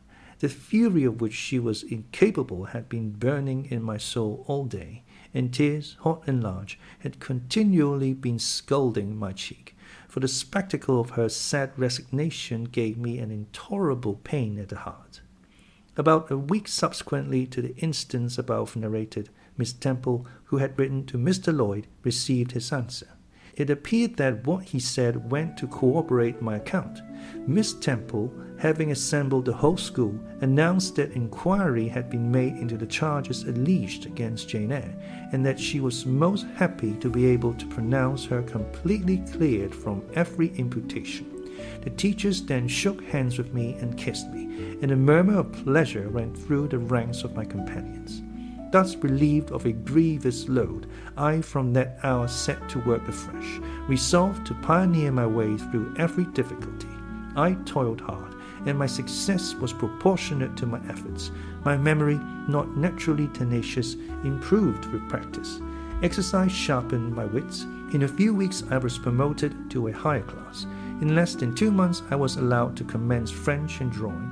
I learned the first 2 tenses of the verb être, and sketched my first cottage on the same day. That night, on going to bed, I forgot to prepare in imagination the Barmecide supper of hot roast potatoes or white bread and new milk, with which I was wont to amuse my inward cravings. I feasted instead on the spectacle of ideal drawings, which I saw in the dark. All the work of my own hands, freely penciled houses and trees, picturesque rocks and ruins, cape-like groups of cattle, sweet paintings of butterflies hovering over unblown roses, of birds picking at ripe cherries, of wrens' nests enclosing pearl-like eggs, wreathed about with young ivy sprays. I examined too, in thought, the possibility of my ever being able to translate currently a certain little French story which Madame Pierrot had that day shown me. Nor was that problem solved to my satisfaction ere I fell sweetly asleep. Well has Solomon said, "Better is a dinner of herbs where love is, than a stalled ox in hatred therewith." I would not now have exchanged Lowood with all its privations for Gateshead and its daily luxuries.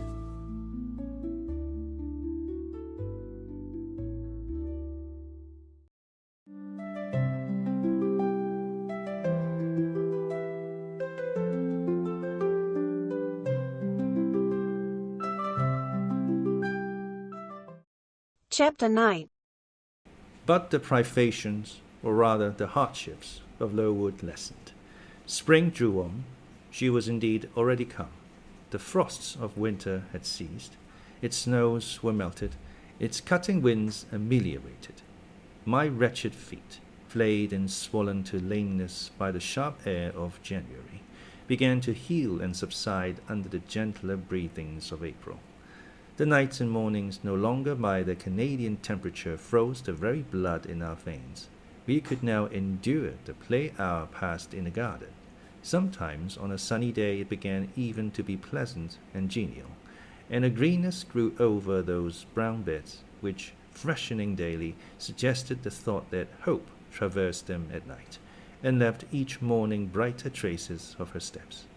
Flowers peeped out amongst the leaves, snowdrops, crocuses, purple auriculas, and golden-eyed pansies. On Thursday afternoons we now took walks, and found still sweeter flowers opening by the wayside, under the hedges. I discovered, too, that a great pleasure, an enjoyment which the horizon only bounded, lay all outside the high and spike-guarded walls of our garden, This pleasure consisted in prospect of noble summits girdling a great hill hollow, rich in verdure and shadow, in a bright beck, full of dark stones and sparkling eddies. How different had this scene looked when I viewed it laid out beneath the iron sky of winter, stiffened in frost, shrouded with snow. When mists as chill as death wandered to the impulse of east winds along those purple peaks, and rode down in and home till they blended with the frozen fog of the beck. That beck itself was then a torrent, turbid and curbless. It tore asunder the wood, and sent a raving sound through the air, often thickened with wild rain or whirling sleet, and for the forest on its banks, that showed only ranks of skeletons. April advanced to May. A bright, serene May it was, days of blue sky, placid sunshine, and soft western and southern gales filled up its duration. And now vegetation matured with vigor. Lowood shook loose its tresses. It became all green, all flowery. Its great elm, ash, and oak skeletons were restored to majestic life. Woodland plants sprang up profusely in its recesses. Unnumbered varieties of moss filled its hollows, and it made a strange ground sunshine out of the wealth of its wild primrose plants. I have seen their pale gold gleam in overshadowed spots like scatterings of the sweetest luster. All this I enjoyed often and fully, free, unwatched, and almost alone. For this unwonted liberty and pleasure there was a cause, to which it now becomes my task to advert. Have I not described a pleasant sight for a dwelling, when I speak of it as bosomed in hill and wood, and rising from the verge of a stream? Assuredly, pleasant enough, but whether healthy or not is another question. That forest dell, where Lowood lay, was the cradle of fog and fog-bred pestilence, which, quickening with the quickening spring, crept into the orphan asylum, breathed typhus through its crowded schoolroom and dormitory, and, ere May arrived, transformed the seminary into a hospital. Semi-starvation and neglected coats had predisposed most of the pupils to receive infection.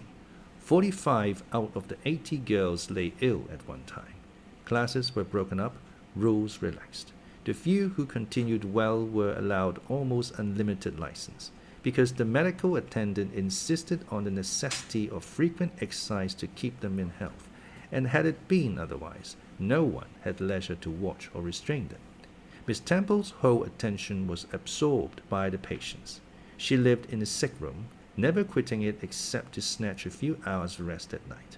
The teachers were fully occupied with packing up and making other necessary preparations for the departure of those girls who were fortunate enough to have friends and relations able and willing to remove them from the seat of contagion. Many, already smitten, went home only to die. Some died at the school, and were buried quietly and quickly, the nature of the malady forbidding delay. While disease had thus become an inhabitant of Lowood, and death its frequent visitor, while there was gloom and fear within its walls, while its rooms and passages steamed with hospital smells, the drug and the pestle striving vainly to overcome the effluvia of mortality, that bright May shone unclouded over the bold hills and beautiful woodland out of doors. Its garden, too, glowed with flowers. Hollyhocks had sprung up tall as trees, lilies had opened, tulips and roses were in bloom. The borders of the little beds were gay with pink thrift and crimson double daisies. The sweet briars gave out, morning and evening, their scent of spice and apples, and these fragrant treasures were all useless for most of the inmates of Lowood, except to furnish now and then a handful of herbs and blossoms to put in a coffin. But I, and the rest who continued well, enjoyed fully the beauties of the scene and season. They let us ramble in the wood, like gypsies, from morning till night. We did what we liked, went where we liked. We lived better too. Mr. Brocklehurst and his family never came near Lowood now. Household matters were not scrutinized into. The cross housekeeper was gone, driven away by the fear of infection. Her successor, who had been matron at the Lowtown dispensary, unused to the ways of her new abode, provided with comparative liberality. Besides, there were fewer to feed. The sick could eat little. Our breakfast basins were better filled. When there was no time to prepare a regular dinner, which often happened, she would give us a large piece of cold pie, or a thick slice of bread and cheese, and this we carried away with us to the wood, where we each chose the spot we liked best, and dined sumptuously. My favorite seat was a smooth and broad stone, rising white and dry from the very middle of the beck, and only to be got at by wading through the water, a feat I accomplished barefoot. The stone was just broad enough to accommodate, comfortably, another girl and me, at that time my chosen comrade, one Mary Ann Wilson, a shrewd, observant personage, whose society I took pleasure in, partly because she was witty and original, and partly because she had a manner which set me at my ease. Some years older than I, she knew more of the world, and could tell me many things I liked to hear. With her my curiosity found gratification. To my faults also she gave ample indulgence, never imposing curb or rein on anything I said. She had a turn for narrative, I for analysis. She liked to inform, I to question. So we got on swimmingly together, deriving much entertainment, if not much improvement, from our mutual intercourse. And where, meantime, was Helen Burns? Why did I not spend these sweet days of liberty with her? Had I forgotten her? Or was I so worthless as to have grown tired of her pure society? Surely the Mary Ann Wilson I have mentioned was inferior to my first acquaintance. She could only tell me amusing stories, and reciprocate any racy and pungent gossip I chose to indulge in, while, if I have spoken truth of Helen, she was qualified to give those who enjoyed the privilege of her converse a taste of far higher things. True, reader, and I knew and felt this. And though I am a defective being with many faults and few redeeming points, yet I never tired of Helen Burns, nor ever ceased to cherish for her a sentiment of attachment, as strong, tender, and respectful as any that ever animated my heart. How could it be otherwise, when Helen, at all times and under all circumstances, evinced for me a quiet and faithful friendship, which ill humour never soured, nor irritation never troubled? But Helen was ill at present. For some weeks she had been removed from my sight to I knew not what room upstairs. She was not, I was told, in the hospital portion of the house with the fever patients, for her complaint was consumption, not typhus, and by consumption I, in my ignorance, understood something mild, which time and care would be sure to alleviate. I was confirmed in this idea by the fact of her once or twice coming downstairs on very warm sunny afternoons, and being taken by Miss Temple into the garden. But on these occasions I was not allowed to go and speak to her.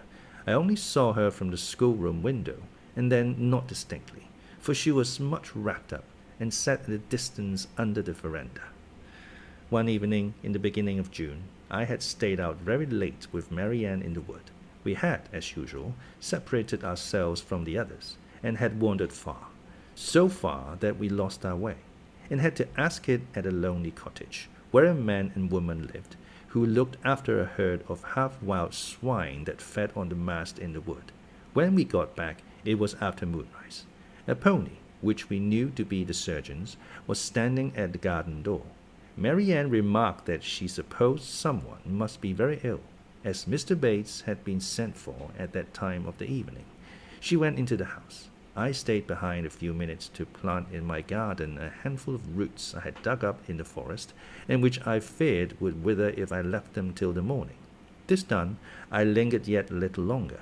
The flowers smelled so sweet as the dew fell. It was such a pleasant evening, so serene, so warm. The still glowing west promised so fairly another fine day on the morrow. The moon rose with such majesty in the grave east. I was noting these things and enjoying them as a child might, when it entered my mind as it had never done before. How sad to be lying now on a sick bed, and to be in danger of dying. This world is pleasant. It would be dreary to be called from it, and to have to go who knows where.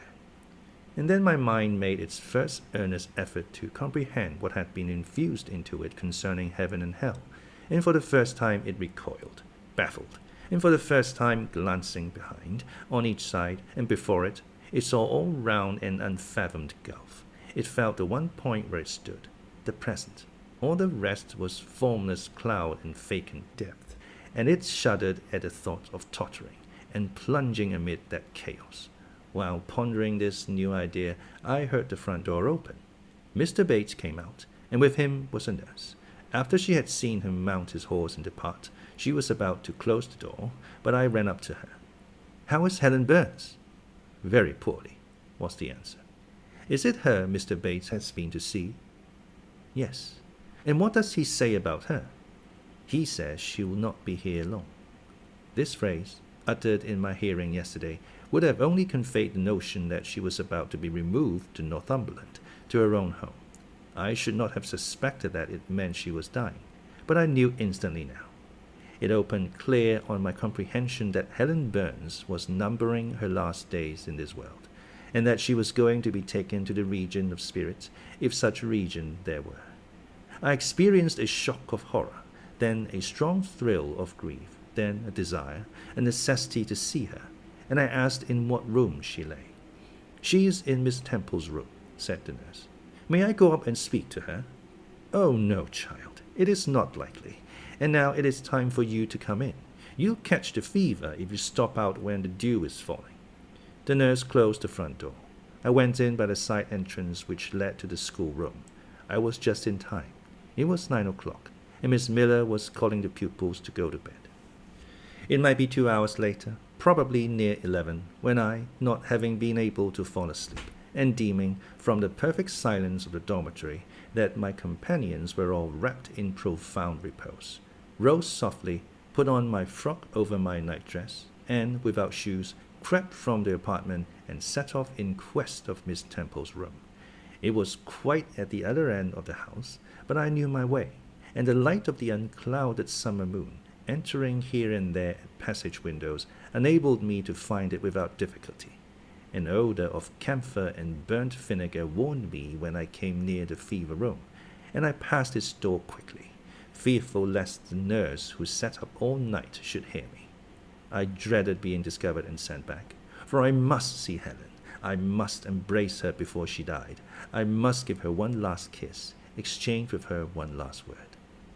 Having descended a staircase, traversed a portion of the house below, and succeeded in opening and shutting, without noise, 2 doors, I reached another flight of steps. These I mounted, and then just opposite to me was Miss Temple's room. A light shone through the keyhole, and from under the door, a profound stillness pervaded the vicinity. Coming near, I found the door slightly ajar, probably to admit some fresh air into the close abode of sickness.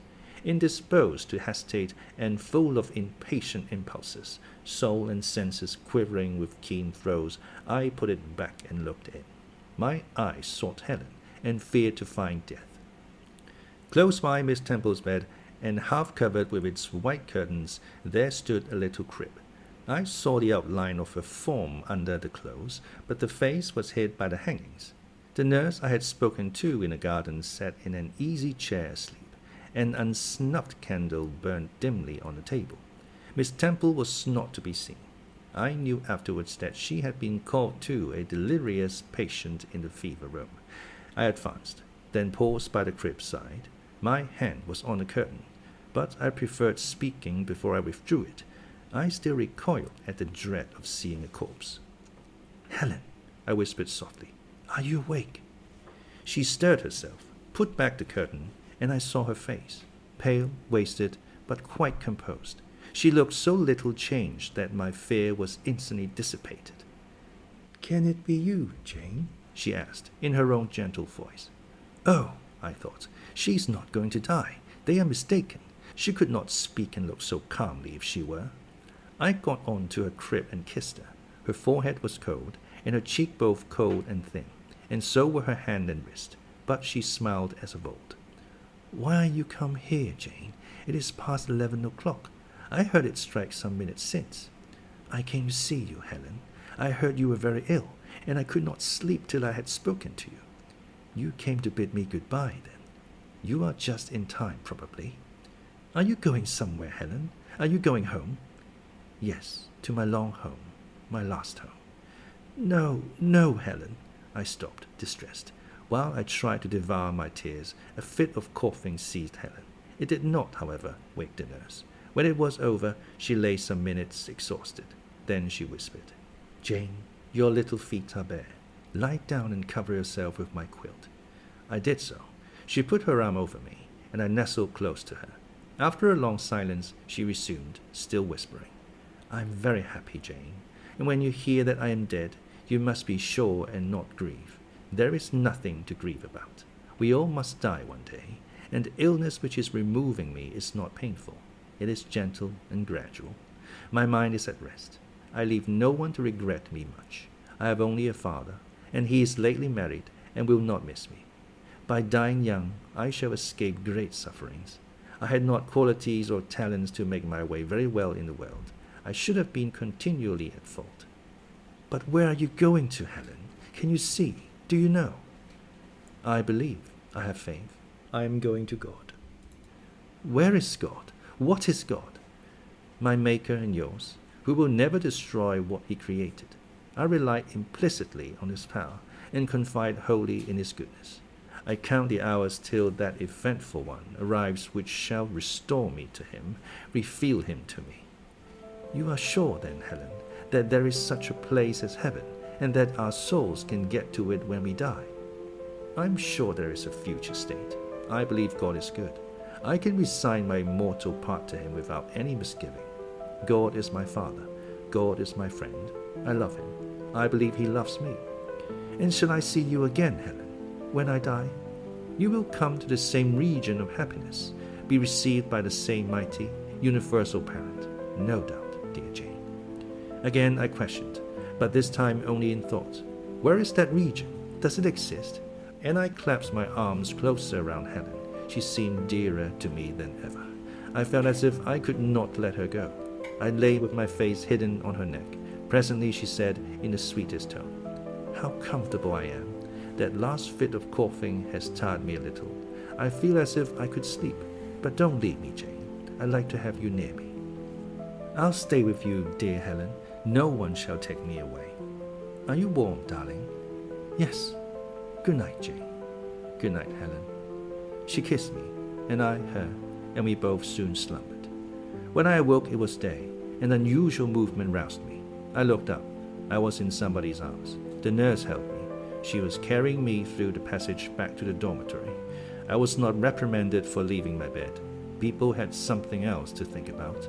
No explanation was afforded then to my many questions. But a day or two afterwards, I learned that Miss Temple, on returning to her own room at dawn, had found me laid in the little crib, my face against Helen Burns' shoulder, my arms round her neck. I was asleep, and Helen was dead. Her grave is in Brocklehurst churchyard. For 15 years after her death, it was only covered by a grassy mound, but now a grey marble tablet marks the spot, inscribed with her name and the word Resugo.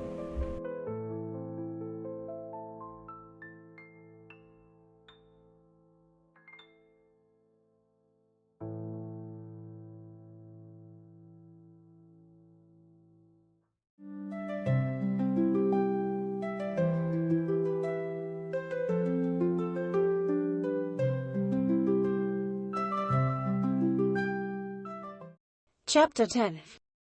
Hitherto, I have recorded in detail the events of my insignificant existence.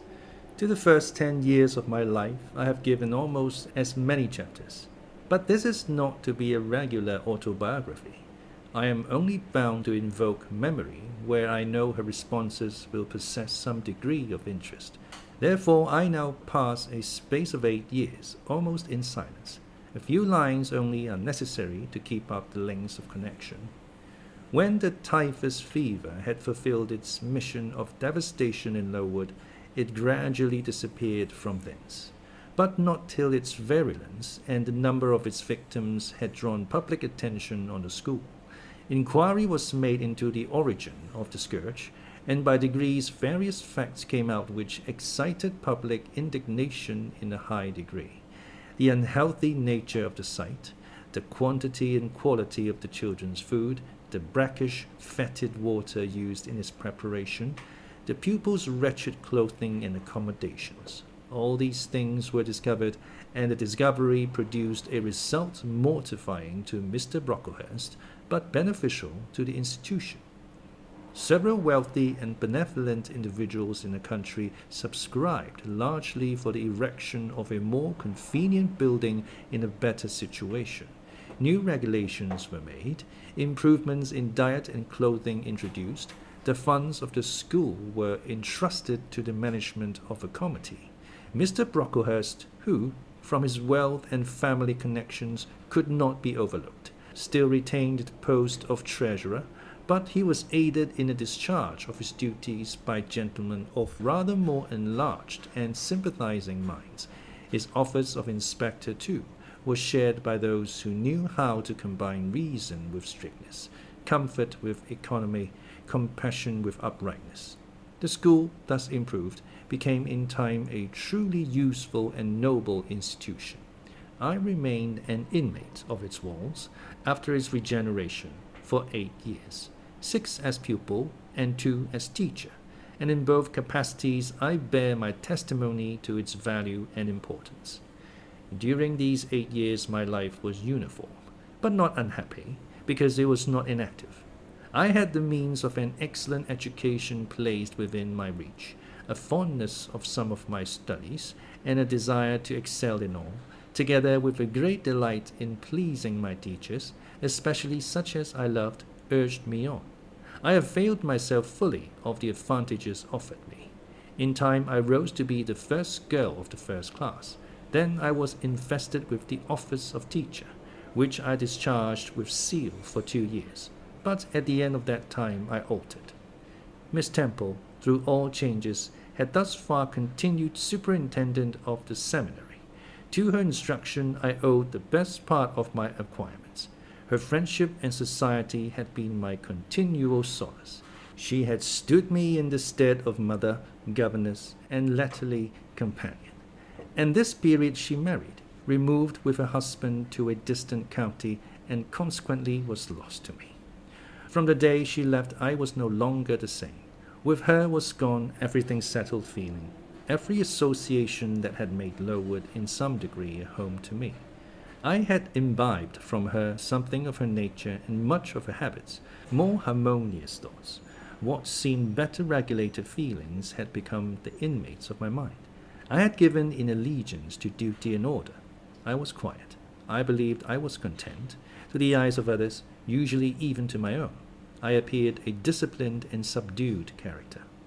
But destiny, in the shape of the Reverend Mr. Nasmyth, came between me and Miss Temple. I saw her in her travelling dress step into a post-chaise shortly after the marriage ceremony. I watched the chaise mount the hill and disappear beyond its brow, and then retired to my own room, and there spent in solitude the greatest part of the half-holiday granted in honour of the occasion. I walked about the chamber most of the time. I imagined myself only to be regretting my loss, and thinking how to repair it. But when my reflections were concluded, and I looked up and found that the afternoon was gone, and evening far advanced, another discovery dawned on me, namely, that in the interval I had undergone a transforming process, that my mind had put off all it had borrowed of Miss Temple, or rather that she had taken with her the serene atmosphere I had been breathing in her vicinity, and that now I was left in my natural element and beginning to feel the stirring of old emotions. It did not seem as if a prop were withdrawn, but rather as if a motive were gone. It was not the power to be tranquil which had failed me, but the reason for tranquillity was no more. My world had for some years been in Lowood. My experience had been of its rules and systems. Now I remembered that the real world was wide, and that a varied field of hopes and fears, of sensations and excitements, awaited those who had courage to go forth into its expanse, to seek real knowledge of life amidst its perils.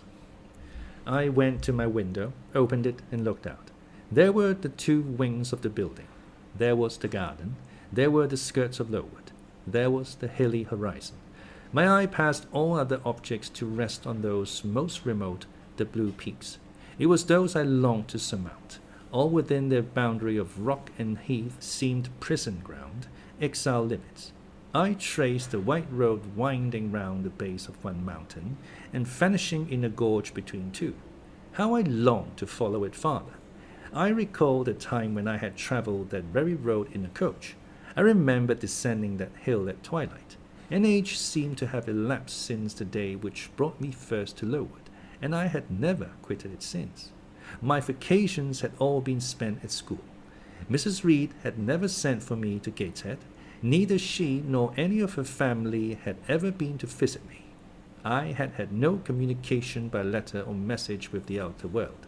School rules, school duties, school habits and notions, and voices and faces and phrases and costumes and preferences and antipathies. Such was what I knew of existence. And now I felt that it was not enough. I tired of the routine of 8 years in one afternoon. I desired liberty. For liberty I gasped. For liberty I uttered a prayer.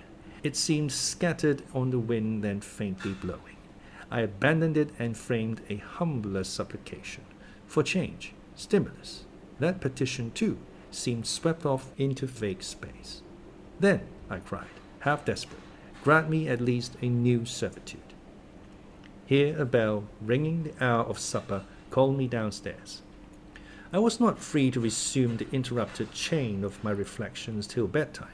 Even then, a teacher who occupied the same room with me kept me from the subject to which I longed to recur by a prolonged effusion of small talk. How I wished sleep would silence her. It seemed as if, could I but go back to the idea which had last entered my mind as I stood at the window, some inventive suggestion would rise for my relief.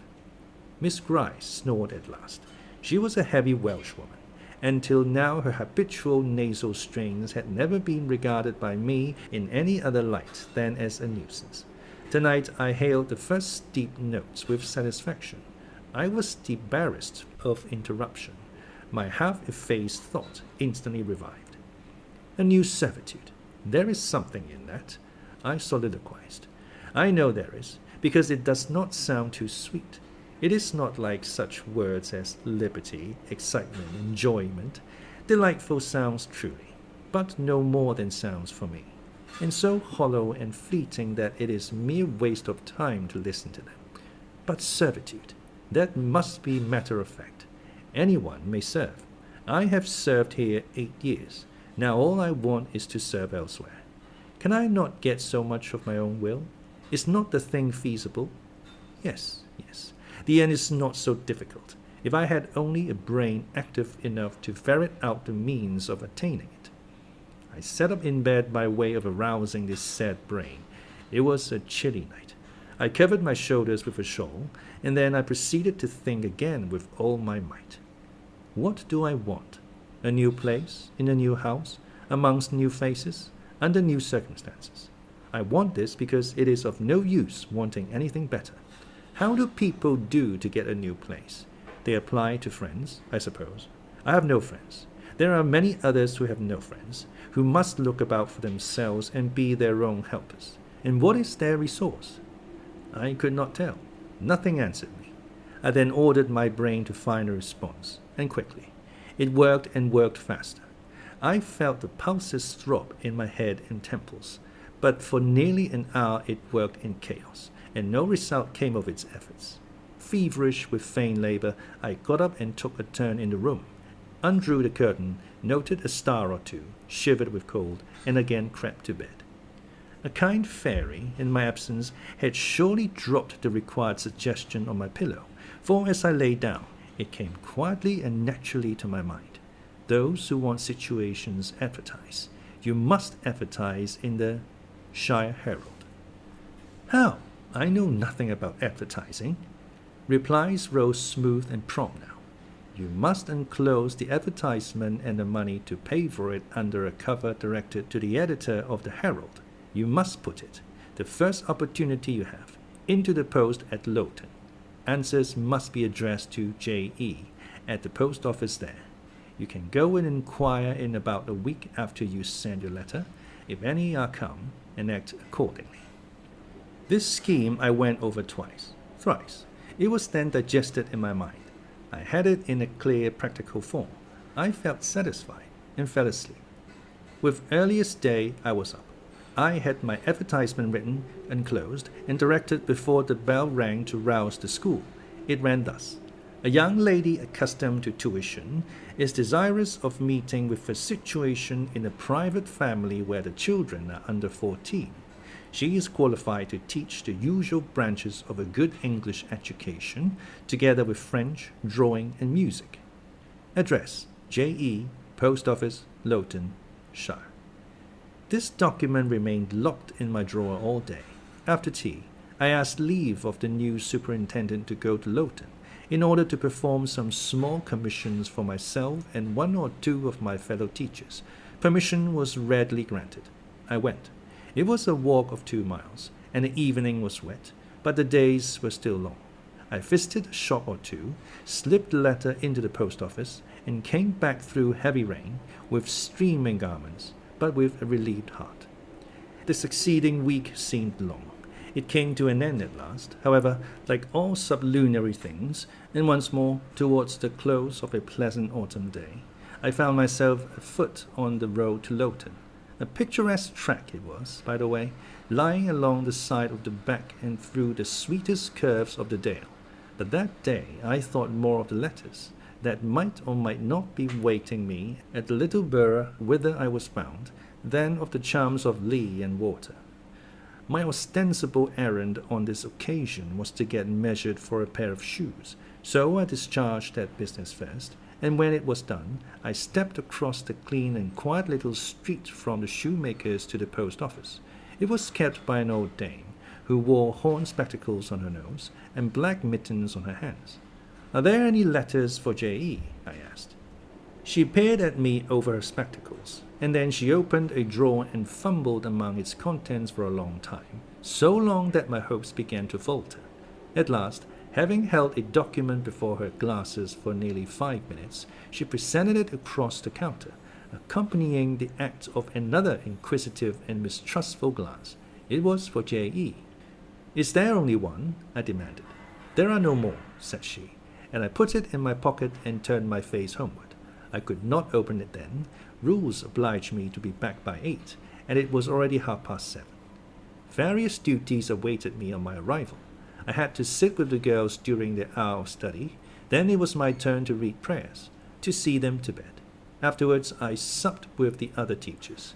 Even when we finally retired for the night, the inevitable Miss Gryce was still my companion.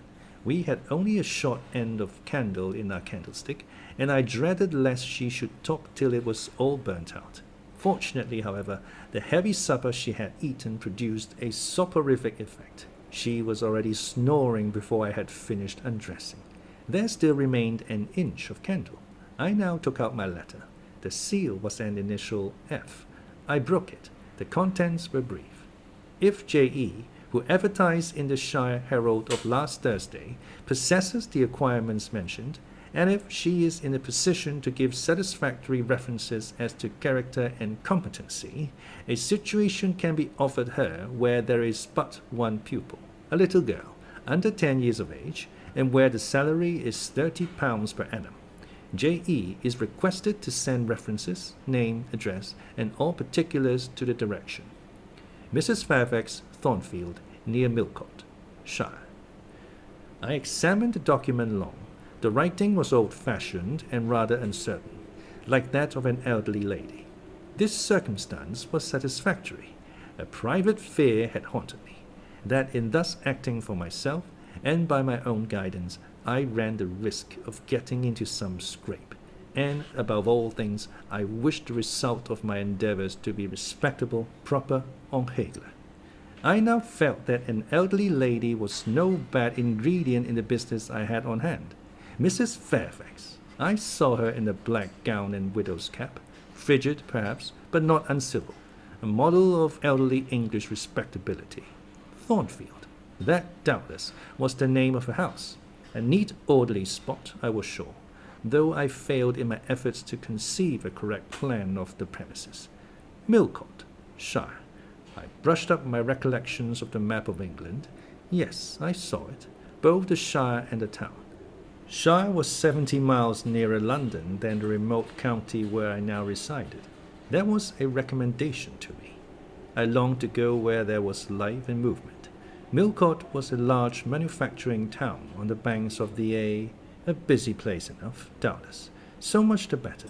It would be a complete change at least. Not that my fancy was much captivated by the idea of long chimneys and clouds of smoke, but, I argued, Thornfield will, probably, be a good way from the town. Here the socket of the candle dropped, and the wick went out. Next day, new steps were to be taken. My plans could no longer be confined to my own breast. I must impart them in order to achieve their success. Having sought and obtained an audience of the superintendent during the noontide recreation, I told her I had a prospect of getting a new situation where the salary would be double what I now received, and requested she would break the matter for me to Mr. Brocklehurst or some of the committee, and ascertain whether they would permit me to mention them as references. She obligingly consented to act as mediatrix in the matter. The next day she laid the affair before Mr. Brocklehurst, who said that Mrs. Reed must be written to, as she was my natural guardian. A note was accordingly addressed to that lady, who returned for answer that I might do as I pleased. She had long relinquished all interference in my affairs. This note went the round of the committee, and at last, after what appeared to me most tedious delay, formal leave was given me to better my condition if I could, and an assurance added that as I had always conducted myself well, both as teacher and pupil at Lowood, a testimonial of character and capacity, signed by the inspectors of that institution, should forthwith be furnished me. This testimonial I accordingly received in about a month, forwarded a copy of it to Mrs. Fairfax, and got that lady's reply, stating that she was satisfied, and fixing that day fortnight as the period for my assuming the post of governess in her house. I now busied myself in preparations. The fortnight passed rapidly. I had not a very large wardrobe, though it was adequate to my wants, and the last day sufficed to pack my trunk, the same I had brought with me 8 years ago from Gateshead. The box was corded, the cart nailed on. In half an hour the carrier was to call for it to take it to Lowton, whither I myself was to repair at an early hour the next morning to meet the coach. I had brushed my black stuff travelling dress, prepared my bonnet, gloves, and muff, sought in all my drawers to see that no article was left behind, and now, having nothing more to do, I sat down and tried to rest. I could not. Though I had been on foot all day, I could not now repose an instant. I was too much excited. A phase of my life was closing tonight, a new one opening tomorrow. Impossible to slumber in the interval. I must watch feverishly while the change was being accomplished. "Miss," said a servant who met me in the lobby, where I was wandering like a troubled spirit, "a person below wishes to see you." The carrier, no doubt, I thought, and ran downstairs without inquiry. I was passing the back parlour or teacher's sitting room, the door of which was half open, to go to the kitchen, when someone ran out. "It's her, I'm sure. I could have told her anywhere," cried the individual who stopped my progress and took my hand. I looked. I saw a woman attired like a well-dressed servant, matronly, yet still young, very good-looking, with black hair and eyes, and lively complexion. "Well, who is it?" she asked, in a voice and with a smile I half recognized. "You've not quite forgotten me, I think, Miss Jane." In another second I was embracing and kissing her rapturously. "Bessie, Bessie, Bessie!" That was all I said, whereat she half laughed, half cried, and we both went into the parlour. By the fire stood a little fellow of 3 years old, in plaid frock and trousers. "That is my little boy," said Bessie directly. "Then you are married, Bessie?"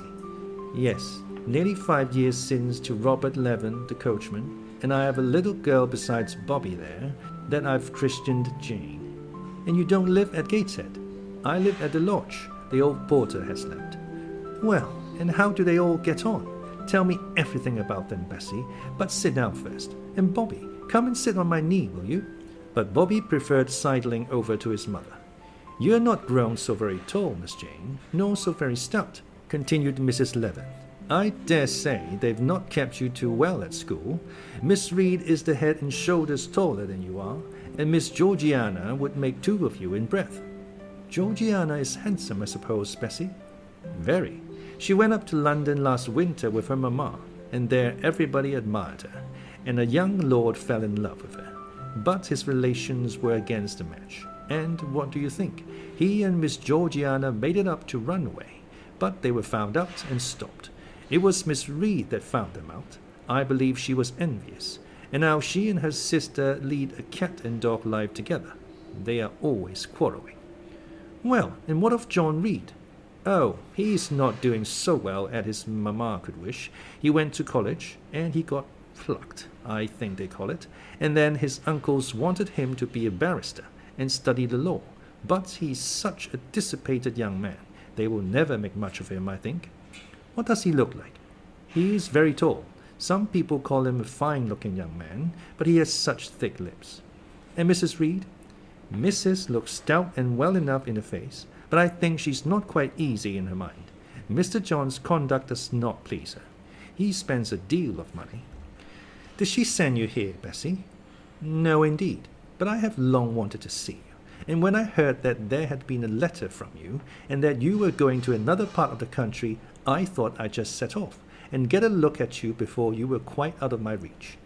I'm afraid you are disappointed in me, Bessie. I said this laughing. I perceived that Bessie's glance, though it expressed regard, did in no shape denote admiration. No, Miss Jane, not exactly.